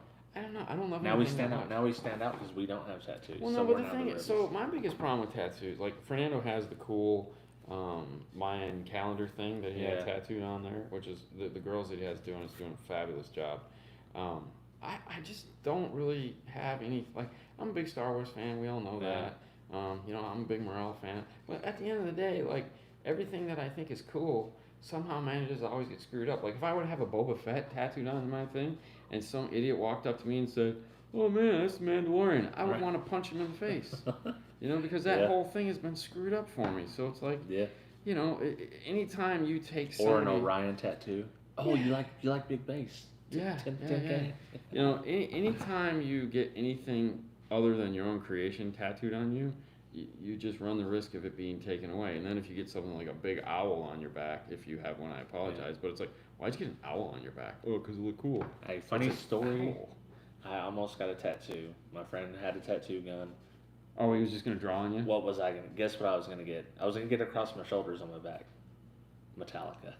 Oh my God, thank God. I dodged a bullet. Oh, yes, you did. You totally dodged a bullet. Oh my gosh. No glass bottom bridge for Haley. Oh no. Oh, I seen that. That was funny. That was so funny. You know, but the funny thing was, is like when we were in Seattle and we went up to the Space Needle, it's glass bottom in that too. Really? And yeah, she was okay. She wasn't really walking all over it, but they had carpet down. Yeah. So you could walk out to the edge. But you're literally standing on glass. I was like pulling it up with my foot going, oh. She's like, stop. I'm like, calm down. Dude, the funniest part about that, like she told a little kid to move. Yeah. Get over it. Yeah. Well, the bad thing is, so what they're building now is a ramp so where you don't have to walk back over it, so you can come across it and then walk around the other way, but that wasn't done yet. So she's like, I gotta go back. I was like, dude, you literally. I like the best thing. She goes, I can't believe you paid. This is the worst $100 you've ever spent. And I'm like, you're the one that bought the tickets. Like, she literally planned everything we did. You know, I'm like, and then she's giving Sue crap about going on the mountain coaster. And the best part was when I was recording and you hear her scream, and I go, oh, there's Haley screaming in the background. Yeah. She was shaking up when you guys were at the door. She was like. So the funny part is, obviously, you guys know that when you record something, it's and edit it, it's not always in the correct order. Sometimes you have to move things around to have them make sense. And in one of the previous videos, we had done a mountain coaster. Yeah. Okay. That same day, we did both mountain coasters. Okay. It just edited better to break them apart because it would be kind of boring. Yeah. So the first one, she went, Sue and Haley, and the second one was Haley and I. And oh my God, she's like, as you in that video, she just screams the whole way, and it's like, oh my God, calm down, kid. And she says, It's just so funny, It's like. So you just control the brake on that, right? Yeah, what you don't do, you just keep them pushed down. Wait, did you reckon that kid on purpose? Yes. Yeah. Okay. All right. I mean, it's just like. You've been to Disney, right? The go-kart track? Yeah, exactly. What's the first thing you do? Smash into the guy in front of you. Yeah. We always let Sue go in front of us. Boom. Oh, my bad. Sorry. Oops. My bad. Oh, my bad. Total and we're pushing her. Come on, get up there. And then we make her smash into the person in front of her. So, Dean's future tattoo, hugging Paul and facing forward. Yeah, a good one. No. Please show everyone at the event ARC is on. Okay. Get a funky pup tattoo. Yeah, no. You guys are awesome. Nando is sleeping right now. He was dead tired, man. We went to go do the him demo the truck, and when we got back, he disappeared. He was out, which I knew he would. I don't know why he was not. It was like, why are you fighting this, bro? Just go to bed. Can you help me with my Kenwood 9907 XR? Question: how can you get an audible alert through the Kenwood when you receive a text message using Apple CarPlay? I currently just shows the alert on the screen. You know what? I think you have to have the alerts on in your phone, but like if you silence your phone, would it silence it on there too? Yeah. That's weird. Honestly, I have never paid any attention to that because anytime a text message comes through, it always mutes the audio. Yeah. I think it's in your settings for your phone is where you're going to look, not the Kenwood. because the Kenwood is just a reflection of whatever the iPhone is set up for. So it's going to be in your phone, not the Kenwood. And they might do it on purpose because bing with bullet tweets. Can you imagine that? Yeah, it's fun. I don't see a problem with that. I don't see a problem with that at all.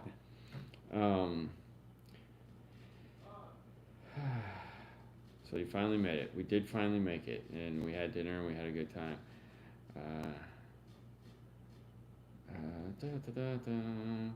What size amp should I get to use with my RD 500.1 and a newer Tundra? Wait a minute, what size sub? Oh, for 500 an RD 500.1. It's a 500 watt sub. So 500 watt sub, that would be like something like that. It's a Tundra, so that's the full size Crew Max. They do under the seats. I don't know, but typically in the Tundras we're doing Rockford P3 shallows. You got 500 watt, you can do one sub, one Rockford P3. That's where if it's so the Crew Max has the sliding rear seat, and depending on which year you have, it's got the factory sub on the back that kind of screw things up. But we'll typically put the Rockford factory P3 112 wedge box behind that seat. So that's the answer to that question. Hey Dean, does Audio Control make any Class A B amps? They do not. They make Class Ds. Even the little ACRs are Class 3? Oh yeah, everything's Class D. That's why they're 300 watts instead of like 500 watts. Cause, you know, you'd expect something that, you know, it's not a G or an H, they're just Ds. So yeah, I mean, we've tested them and gotten some substantial power out of them. Like on the amp dyno, they put out a shit ton of power. Yeah, those little amps make power. Yeah, but one of the unique things we found out is that the ACMs and the ACX, the ACX is the new Marine line, not the same amplifier. Oh really? No, they're two totally different blueprints, two totally different layout, two totally different engineers. It's not just one amp recycled to fit into the waterproof casing. It's a brand new amplifier from the ground up. Total different layout, totally different everything, way more powerful. I was like, oh wow, that was one of the things we learned while we were there, and I was like, oh shit, didn't know that. And we're like, yeah, we went back to the drawing board, came up with a whole new topography for the amplifier. I was like, I mean, it kind of makes sense because they don't look anything alike. I mean, they're like big and this, and those things are like tiny, like key size. So, Dean needs a melatonin. No, I'll fall right to sleep tonight at some point. Actually, I'll take as a Tylenol and I'll be fine. Dean needs an iced tea. No, I don't. Not right now. Thank you. I feel like Dean needs a bowl of salad.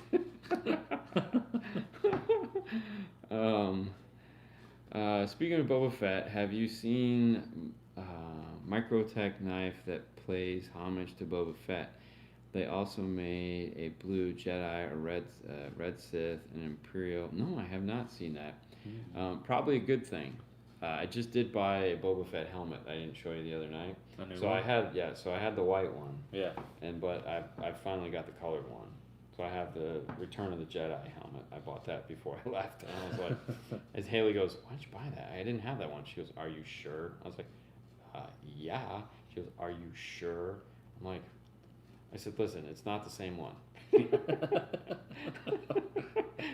She's like, "Whatever." I'm like, "No, they're not the same." So yes, I did, but not like that. Show off what you think sounds best to your friends in the cardio industry, no matter who it is. If you like it, they will like it. Sound quality, no problem, DJ Wrath. We'll get to that. Right now, it's just a matter of getting together with people. So, yeah, not a lot of people to hang out with because everything's been getting canceled. Right. I have the Mandalorian helmet costume. Yeah, Haley bought me that from either Father's Day or my birthday. It's pretty cool. Cribs edition. What's in the fridge? Cristal or Crystal Light? I think we have some Minute Maid Pink Lemonade Zero. There you go. Yeah. It'd be Crystal Light. Crystal Light. Is there another one? One popped up on here that I didn't see yet. Oh, sorry. Yeah, I think it's a delay. 2021 Silverado D 4.800 and Morel tempos. Sound great, not super loud, but so clear, and my gain is set at around 2.8. That's good. And got to turn the volume. Sorry guys. All the way up. Factory radio. That's normal, right? Yeah, that sounds about right. Yeah. Yeah. I'm thinking while I'm doing that of all the ones of those we've done. But no, that actually sounds about right what you're talking about. If you want the tweeters to be a little bit more active, you can give it a boost at 6.8 and 8,000 hertz. If you shaved any of that off, which more than likely you may have shaved some of that off, it brings some of that back and on both sides, and you'll get a crisper tweeter that you were like, oh. So those are the two frequencies in the Ford that if you give them just a little bit more, not much, especially if you cut them, it'll bring that like back to it, especially with the Morel tweeter. It's kind of nice. The speaker in the truck must kept you awake, shaking your brains back and forth. Actually, no, we didn't play it like, believe it or not, the radio was at like 2 the whole time, and the subwoofer was turned all the way down. We were talking to each other most of the time, which is funny because like we talk to each other all the time. So we were more or less just bitching about things that irritate us to keep us awake. It's just kind of how you have to roll with that. There's a 1K Mandalorian helmet as well. It's not as good. That's not the one I got. Dean, you tired your voice, or is it because HiFi Vega's wife has his leash on him? No, I'm just tired, man. Yeah. We tried to get her to be on the show. She said a hard no. That was not a hard no. That was just. Daniel, thank you so much, man. Dean, post my Star Wars tattoo on your Twitter page. Oh, cool. I'll check it out later. Are the new Culinary Vega subs as good as the old ones? Didn't they remake the Stroker? Yeah. Did they? Yeah, they did. I haven't used a new one, so I couldn't say. Is it a thing? I mean, I don't know that they make them anymore, but they did for a period of time bring them back, the Stroker Pro. So you want to hear my funny story? Yeah.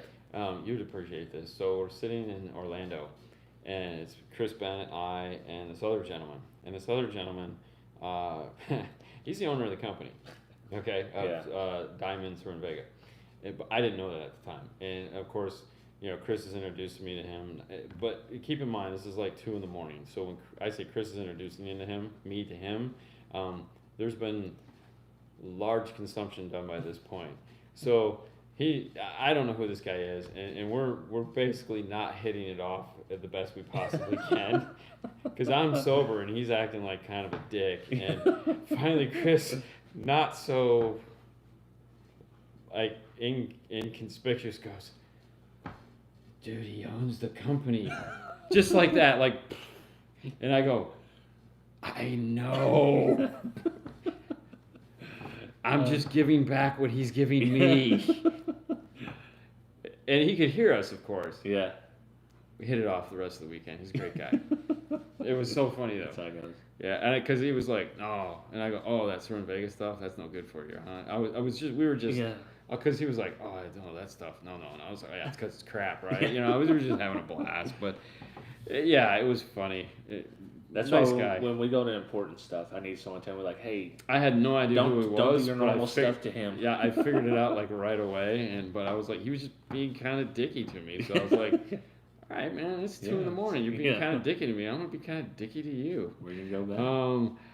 Hope I can meet you in person someday, Vega, but I got to go to bed, tired from working 12 hours, and I'm getting drunk and, poop-faced. Yeah, hey, I know how that is, man. El Fernandez, you have a wonderful rest of your night, man. And thank you again. Dean, what size flex fit hat do you wear? Large. I wear the large. I got a big head. Yeah, there's no good way to say that. Daniel, there again, thank you, man. You're the best. HiFi Vega, any banana Laffy Taffy left over? I don't know that we have. There's no sugar in this house. There's no sugar in this house, man. There is for the kids, but not for us. There's no sugar in this house. He brought in Bucky Nugs. I brought in Bucky's nuts. Yes, and the kids will enjoy them thoroughly. I didn't really like them. I'm not gonna lie. Did you not? No, I was. Do you like cheese poofs? I love cheesy poofs. Really? And you didn't like those? You should try the cheese version. I'm good. I have cheesy poofs in my life. I don't really. I'm like, if I find one that fits, I just stick with it. Okay, look at a discount grocery store. It's called 10 Box Plus. Okay. They had a bag of cheesy this poofs? big of cheesy poofs, $2.99. That's how much the normal bag is. It's $2.99. That's what I'm saying. Yeah. It's like a giant bag. I might. That could be a really long night. But, I mean, I might be willing to try, and it's like, I don't know, 4 calories by the time you're done. Yeah. Anyways, I didn't like them. Dean, HiFi, Nando, come and knock on your door. Oh, come on, there's a camera. Wake up, man, we're live streaming. Dean has a big squash. I don't know. I like comfort in my hats. So, Audible Physics RAM 1As. What's your input? That's your speed right there. I like them. The tweets are nice. I actually ran tweeterless for a long time, so I ran the 3As, wide bands. Okay. And they're really good up to about 18K. Wow, and that high? Yeah, which was perfect for me because I have hearing loss anyways, and tinnitus. Yeah, as we all do. No. But yeah, they're great. Okay. And that's the funny thing that when you look at like the wide bands, we were talking about this on one of the many hours of show we were doing. If you look at the output of what Chevy does with their 2-inch wide bands, oh my God, they have a treble boost in there that is just like through the freaking roof. Oh yeah, if you put a tweeter into that instead of a wide band, like you better have a DSP to bring that thing down because it's so much boost. It is so much boost. But they're trying to get their wide band to play wide, and it's just not doing it very well at all. Well, it's crazy that on some of these new factory systems, you need to invest a significant amount of money to do better than what some of them are doing. Well, we've always had to do that. Yeah. It's just most people just assume that for $1,000 you can make that totally screwed up thing sound good, and it's like, no, it doesn't work like that. Corn syrup more so. Yeah. Sugar is the worst thing for your health. It is, but it tastes so good. But it's so good. Bucky's. How do you set the level on a matrix with a DD1? I have not tried that yet. We do have matrices that they sent us, but they sent us the old ones, so we actually haven't done anything with them. I think at some point we're just what's the matrix do? Matrix is a line driver. Oh, okay. But it's not just a line driver, it's an audio control line driver. So as Chris Kane says, it adds that je ne sais quoi that audio control does to the signal to make it have a little bit more to it. So like if you have a radio, like a lot of these radios that you buy now suck because it's not really a true preamp section anymore. It's basically just a glorified high level to low level adapter in there. But it's still better than running the crappy IC power amp into this and not having any volume control. Run that into a matrix. I know you should have just bought a more expensive radio, but you were, let's say, not privy to what is buying a better radio. You just saw one for $200. You're like, oh my God, I can get this screen with a 6.5 inch touchscreen for $200. And then you're like, why does it sound like crap? Because it's $200.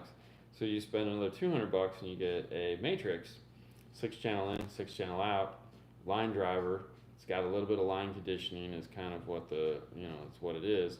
Run that into your amplifiers, and immediately it's like, oh, I get it. This is what we should have been. This is what we should have done. So it is a good idea. The problem is, as soon as you say line driver, immediately people get conjures of 10 volts in their head. Right. And it's like, whoa, dial it down. Yeah. Nobody needs 10 volts. No, they don't. Have a good night. Thank you, Victor. We'll see you soon, man. Hard pass on clowns. Clowns suck.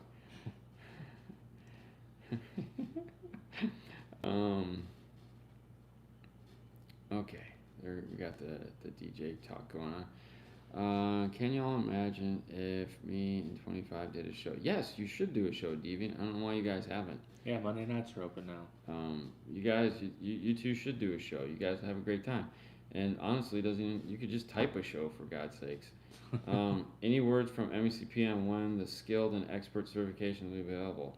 That is a good question, you know. And I was scheduled to have a meeting that he was going to be part of Thursday, but he's actually not going to be part of it, so I can't ask him. But you can reach out on the MECP webpage. They do have a contact me page. I'm assuming that they just probably ran into some kind of issue as always, but I didn't have to pay for it to get cool screenshots for my video. I just haven't finished it yet. What's the difference between a matrix and the old MVC? Also, I sent a link to the boat. Oh, I saw it. Thank you. That popped up. Is there also a good clone? On Wish. A clone of the knife. Oh, okay. Now I gotta have the real thing. I'm not familiar with the old MVC, so I don't know. But that was a good question. Sorry, I don't have the answer. Do you set a mono amplifier to flat? How? Oh, how do you set? Sorry, I didn't see that. I thought it was a name. How do you set a mono amplifier to flat? I don't understand the question. Me neither. I don't know. How flat? We do you say want it? without bass boost or whatever. I don't. Yeah, just set it. If an amplifier has bass boost, I'm using it. I love bass boost. Yeah. Oh, punch EQ. Oh, it's got a punch EQ. Oh yeah, we're turning that bitch off. I mean, I like fat bass. I love fat bass. And that's the funny thing. Like when we were talking about with this, the mids and highs in this don't distort. Yeah. But the subwoofer is crashing with the front end, and it is making them sound. You're getting the jitter because there's just so much air beating them down. But there's that balance where you just get the bass knob just right to where these are perfect and this is meeting with it, and it's just balanced right there at your head, and it's deep and it's full and it's rich and it's like. Oh yeah, we had a jam in. What was it, Ellie Golding? I don't know her name. Something like that. Yeah. Sure. Lights. Oh yeah. I don't know her name, but yeah, it's just that wonderful moment where it's just like everything comes together. For some reason, we're not getting all the comments on this. Yeah, they're just jumping around. Yeah. What? Dean knows what's up. 14.4 talk. All types of no speak shows up on Monday.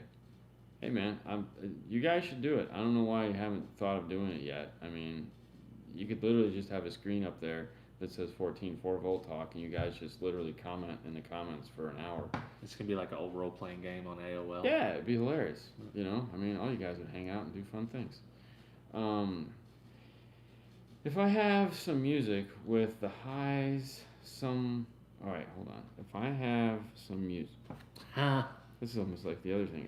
If I have some music with highs, some with too much, will soft dome tweeters be better than hard dome tweeters? All right, so I think what you're asking, Fang, is that if you would much prefer a smoother response as opposed to getting the added benefit of a hard dome tweeter, then yes, the soft dome tweeter is the way to go. I'm a fan of soft dome. Although don't get me wrong, I'll still hard dome all the way. But the soft dome to me is, I like that. Well, plus it's a little bit of a cheat because you can get away with a lot more on a soft dome than you can on a hard dome. You can, but you can also make a soft dome really rock. Yeah. And get almost as crazy as a hard dome. It's just a matter of doing what you need to do. All right, hold on a second. Yeah, so we definitely missed a big comment. Oh, Abraham, sorry, man, your things aren't coming through. On the Tundra that you guys just did, you guys used a line driver because the crappy screen. Yeah, so we actually didn't use a line driver. How many dBs up to 6 to get 8K? So we actually didn't use a line driver on it. We needed a line driver, but a line driver is nothing more than a small amplifier in line to make the low voltage a higher voltage, which is what an amplifier does by definition of its name. We cheated the system because the factory outputs on the crappy Android radio, and we knew this going into this. We literally had this conversation before we started. We know this is going to be a problem, right? He's like, but I really like my radio. But so the factory output on it was like Not even a volt. The Kenwood amplifier has a minimum operating voltage of 3 volts. Meaning if you don't give their DSP at least 3 volts, you're not getting any sound out of it. Oh, so some cheap 2-volt.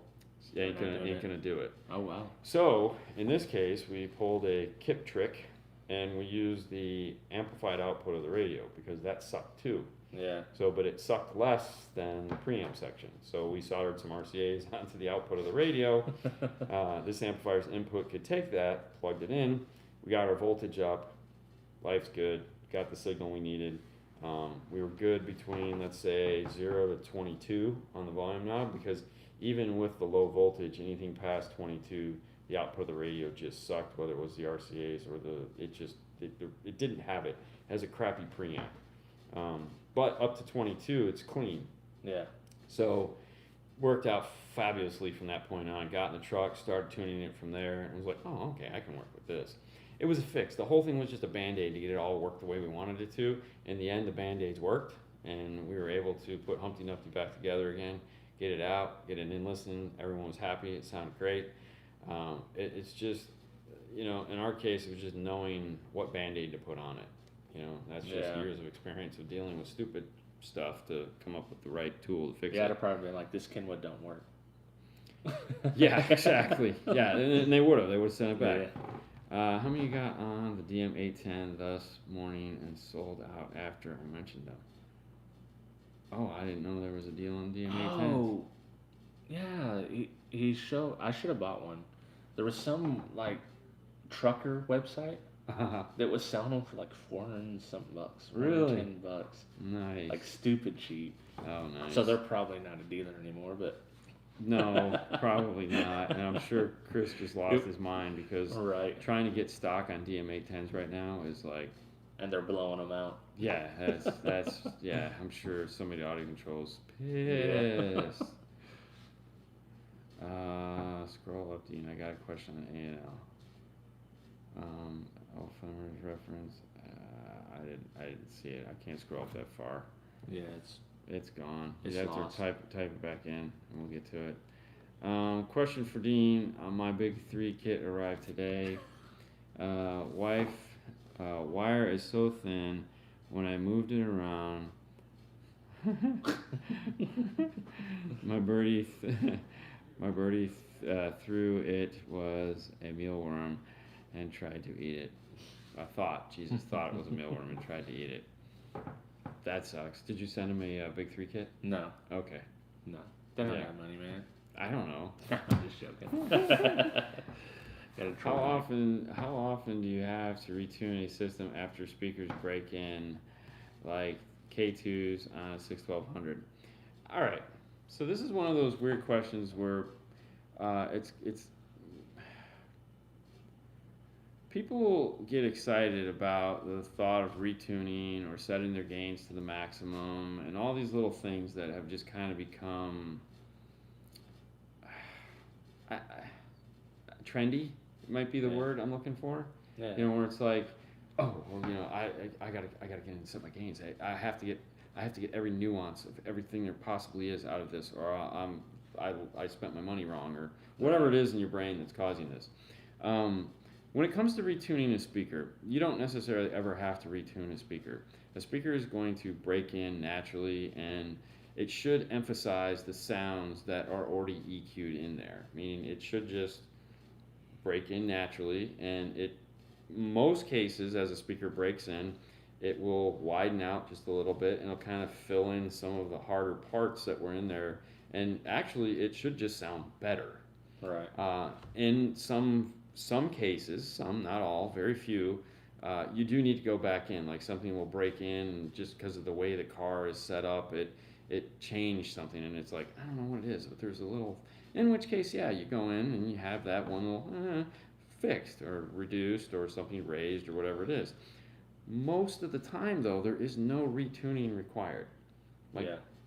It just breaks in naturally and it sounds better. But people feel like, there's the guy, oh no, you got to bring it back in a month and you got to do blah, blah, blah, blah. And it's like, no, you don't. You don't have to. I mean, if you get in the car and you're like, and it's good. It's good. just leave it the frick alone. That's why I think people get in. That's why I say when I say about the check boxes. Yeah. People are trying to check the boxes that everyone told them they should check. Yeah. Yeah. It's frustrating to say the least. Like just relax. Enjoy your stereo. You know. I mean, if you're trying to get your car to go 110 miles an hour and it's only going 109, the stress level it can cause. Yeah. Oh, geez. I currently use a 100 amp fuse A&L for a 5-channel amp. Okay. Yes. I mean, like a T5 or T1005, that's what it needs. So like a Rockford 1000 watt requires a 100 amp fuse. The BD 1000 5 or whatever, the 5-channel power punch, the punch 5, uses a 1000 watt or has a 100 watt fuse. I think when we were doing the kickers, those were using a 100 amp fuse. But yeah, that's a fine fuse to run. I think you're good. Could you update the video on all of the Morel models, prices, and differences? I can't be the only one that finds Morel models confusing. Definitely. No, I find all the Morel models Right. confusing, let alone yourself. As far as prices goes, if you haven't figured it out by now, one of the things we never talk about on the channel is prices. I don't care how much something costs. That's not what our focus is on any of our pages. I don't care. It's easy enough for anyone to find out how much something costs. And the thing that irritates me the most is if I say something costs $500 and someone's going to make a comment like, well, I found it for $130. I don't give a shit. Okay, because no matter whatever the price I say Right. it is, it's going to be whatever the manufacturer's retail price is. And yes, you can find anything you want cheaper than that. So that's your job to figure out if you can find the best price humanly possible. As far as doing I mean, obviously as we go through Morel's products, we talk about theirs, but trust me, man, it is confusing. I never get the lower ones right. I always get them wrong. It's like Virtu's hybrid, and even though I own 2 sets of them, I can never remember the next one. Yeah. So thank you, Elate. Okay. It just doesn't make any sense to me. And then you got Maximo, Maximus. There's a gamut between those two. Like people Yes. are like, oh, you got the Maximo. Well, I got these the are the Maximus. Maximus. Which honestly, the Maximuses like you bought. Yeah. You're gonna love those, man. Those things are like the shit. For the money you pay for those, how much did you pay for those? Don't tell me, I don't care. That's joking. No, I got them on your recommendation because you talked about them so much. I was like, dude, I gotta get them. They're phenomenal. Yeah. I mean, it's like that is the one Morel speaker. They're like, listen, we know everyone wants to own a Morel. All right, let's make this speaker and everyone can own a Morel. Just like they made the Hegtalar so that anyone that wants to own home audio Morel can buy a Hegtalar. They gotta get those things in IKEA or something. I don't know what the deal is with those. I mean, I don't know. I have mine. It sits in my IKEA cabinet at home. Yeah. I love it. Okay. You got a 0 gauge wire. Use the single 300. No. Use Groupon for car audio.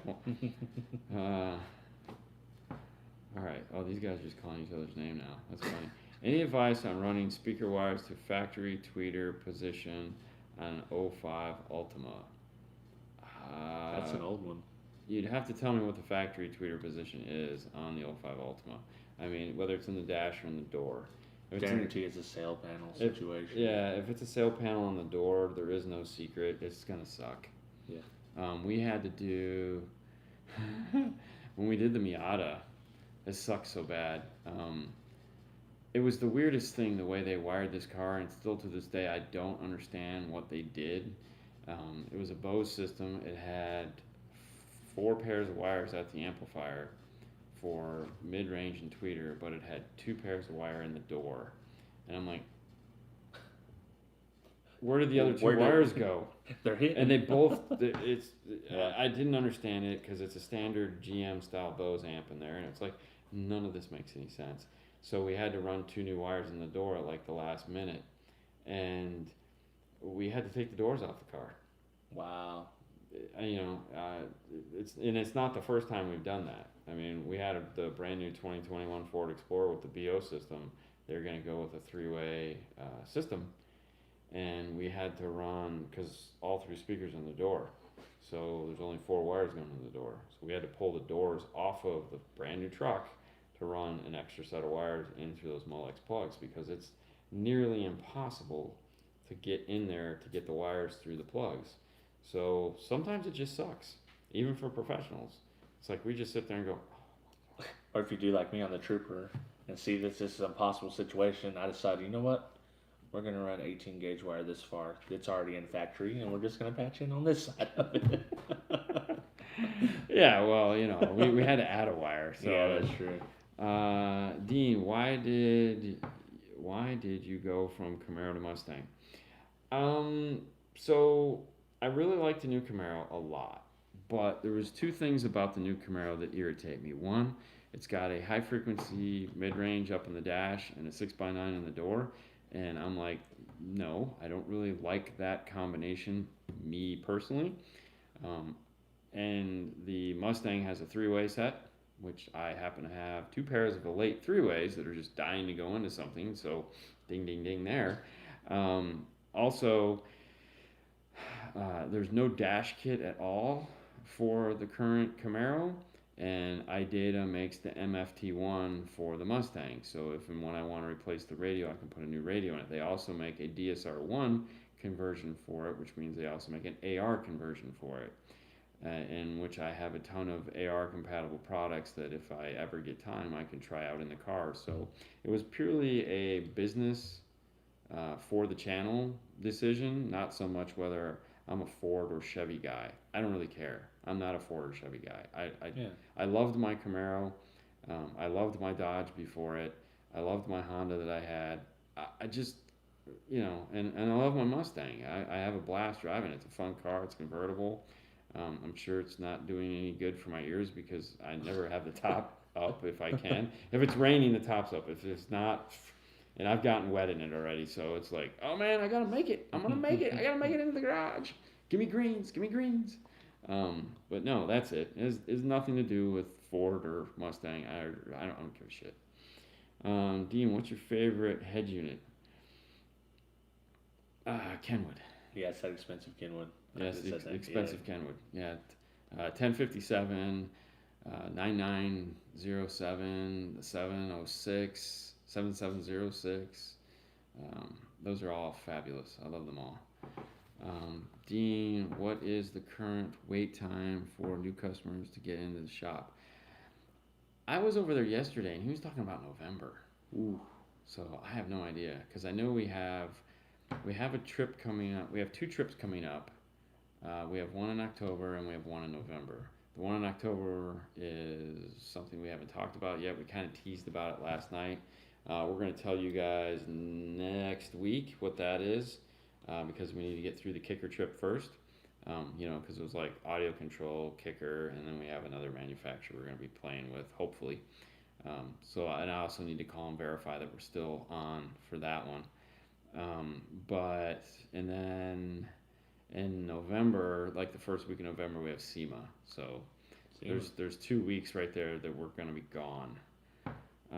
Good answer, Dean. I never met a Pioneer I've liked.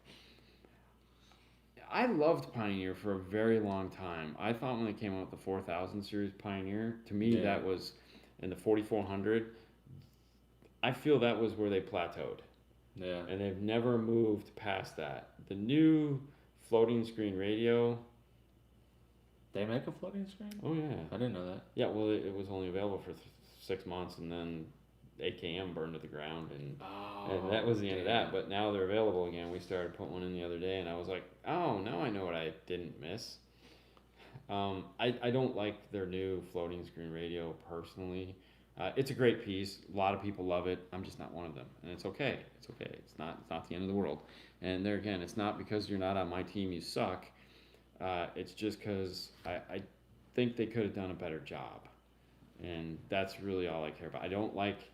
To me, there's a flaw in the design because it's a USB-C located at the top back corner of the radio, and their fix for it after 10 months without a radio is to send me a 90, instead of just redesigning the back of the radio the way it should have been built in the first place. And then they have a micro HDMI on the opposite in the top corner where they're again, a micro HDMI cable is going to stick out of the back of the radio at least an inch. And sure, you can rig something up, which is what we've been doing. And I don't feel like if I've spent that much money on something that it should have to be rigged. You should have just done it right in the first place. And I don't think they did it right. And I don't like the way the graphics, they didn't do a good job on the graphics. They don't scale properly. So like the 13 band EQ stays in the center of the radio and it's all just black around it. They didn't improve upon it. So it's like they stretched everything else or moved stuff around, but then when you go to the EQ section, it's like, no, it's still a little 7-inch radio, and you're like, what the heck? Now it does have some features that like the Kenwood doesn't have, like it has internet browsing and stuff like that you can trick it into allowing you do. But to me, those features aren't that important. I know to some people they are, and for them, rock on, by all means. But I value performance and cosmetics and that kind of thing more than watching a really crappy version of YouTube on my radio. Right. You know, because... Well, they had a bunch of pico fuse problems, not well, yeah, it was recently, a long time but it was ago. a long time yeah, ago. it was a long time ago. I don't think that problem still exists. You said the 2021 Silverado D4.100 and the 6, and you said 6, hold on, sorry. And you said 6 to 8K. How much do you think you should go? So it's the 6 point whatever and the 8K. Basically what I would do is, you know, if it's on channel 1, channel 2, or whatever, is I always split those out. So I don't EQ for, you know, EQ for channel 1, channel 2. And you can't sum them back together if you've separated them out. So typically what I'll do is I'll pull up EQ2 and I'll go 1, 2, 1, 2, flip over to 1, I'll go 1, 2, 1, 2, and I'll see how it sounds. And then if I need to, I'll go 1 up on the next one, flip to the other page, go 1 up on that one, and I just, you know, teeter back and forth until I like the way it sounds. So there's no like right or wrong amount. It's just until you're happy or you feel it's accomplished the goals that you needed. Fun, right? Yeah. I know. What did I miss? Should woofers play some vocals or mostly mid-bass? Woofers should just play bass. 80 hertz and below. I think maybe he's talking from a component set. Oh. Because he didn't say subwoofers. Oh, true. Good call. See, that's the difference between dead tired and not. No, there should be a little bit of vocal coming out of your subwoofer. I mean, I'm sorry, your woofer. Yeah. If, you know, for example, Focal recommends every tweeter be crossed over at 5,000 hertz. That means your mid-range has to play from 5,000 hertz down to 80. Right. You're going to get a lot of vocal coming out of that. A lot of vocal. Most of it. If you have a three-way set, and let's say your three-way set, let's say you have a set of Morel three-ways, and you got like 0 to 22, 100, and then you have 2200 to 350, and you have 350 to 80. Well, obviously there's going to be a lot less vocal coming out of that woofer, but you're going to pick that up all in the mid-range. So one of the things that Focal does with like the K2 that a lot of people don't assume or don't know, because most manufacturers don't do this, is that the mid-bass that comes in the three-way set and the mid-bass that comes in the two-way set, two totally different speakers. Oh. They're not the same. Because the two-way has to play a different range than the three-way. So the three-way is actually kind of ass-loaded, whereas the two-way set is kind of high-loaded. So you can get way deeper sound out of the mid-bass driver that comes in the three-way set. But if you try to combine that with the tweeter, you're going to have a huge hole in the middle and it's going to suck. Yeah. So a lot of manufacturers will do stuff like that you just don't really pick up on the higher-end product. So something to think about. Boop, boop, boop, boop. What else we got here? Wait up. I seen one right here. Okay. Look at that. Tech Fanatic. Dean, have you ever thought of getting with Rockford and touring the facility? Man, that is a spectacular idea. I can't wait to tell you guys what we're doing in September. October. Sorry, wrong month. Sometime. That would be a great idea. Yeah, that'd be pretty cool. Do like a documentary of, Anyways, are you doing are you doing a review of the Wally World audio system you have? Who has a Wally World? Deviant for Life. Oh, D4L. They're yeah. roasting each other right there. You guys are fun. Dean, have you ever thought? Okay, yeah, answered that one. Oklahoma in the house. What's up? We'll be there tomorrow. Yeah, I did cardio places. All right, wait a minute. Yeah, I did cardio place. Never heard Alpine 12 Type R's hit like that with the MRX 110 certificate. Said 1200 watts between two subs, and it hit that hard. So you guys are talking about your Type R's. I could kind of piggyback on the Type R thing. If you have two Type R 12s and a 1000 watt amp, you're right where you need to be for that combination. Yeah. They sound fabulous with that. So, like two Type R 12s, ported box, 1000 watts. Yeah, a lot of people don't know about Type R's. Those things are. Well, the problem. Okay, so here's the problem with Type R's. Nothing against the subwoofer. Love the subwoofer. The subwoofer is the Type R series. Although it's new, they've refreshed it probably 4 or 5 times at this point. Yeah. But the brand name is like forever. 20 years old. Right. Okay. It's done. And they need, Alpine desperately needs a refresh of the whole SRX. Right. It's irrelevant. It doesn't play well anymore. I equate it to this. When you were in high school, you could have owned a set of Type R's. Yeah. Your son can buy the same Type R's now. Okay, that's great if you're trying to buy a Corvette, but you're buying a speaker line. Right.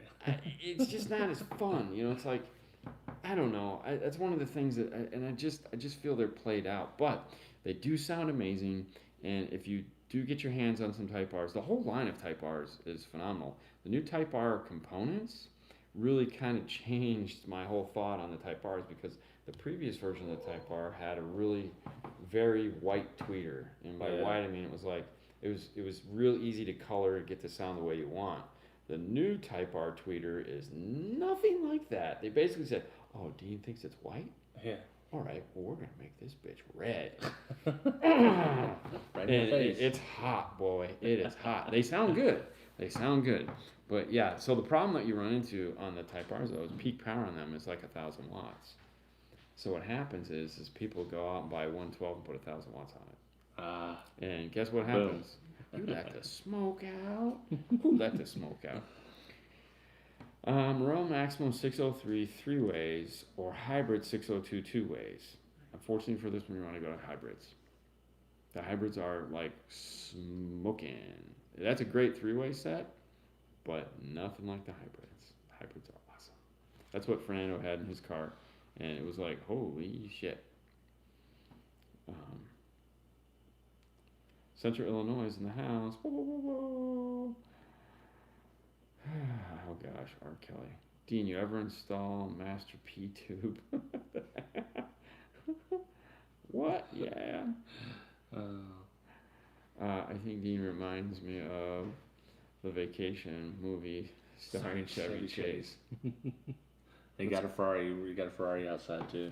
Oh yeah. Oh no, what was that? He was driving the wagon. The girl was driving the Ferrari. Yes. Yeah. Yes. All right. Yeah, Ibrahim stuff is. Yeah, we're not seeing it. Sorry, Ibrahim. We're missing your comments. Yeah, I don't know what's happening. It's kind of weird. Yeah. Yeah.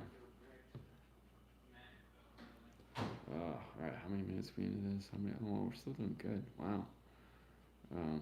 I mean, I feel like this is the weekend of long shows. Yeah.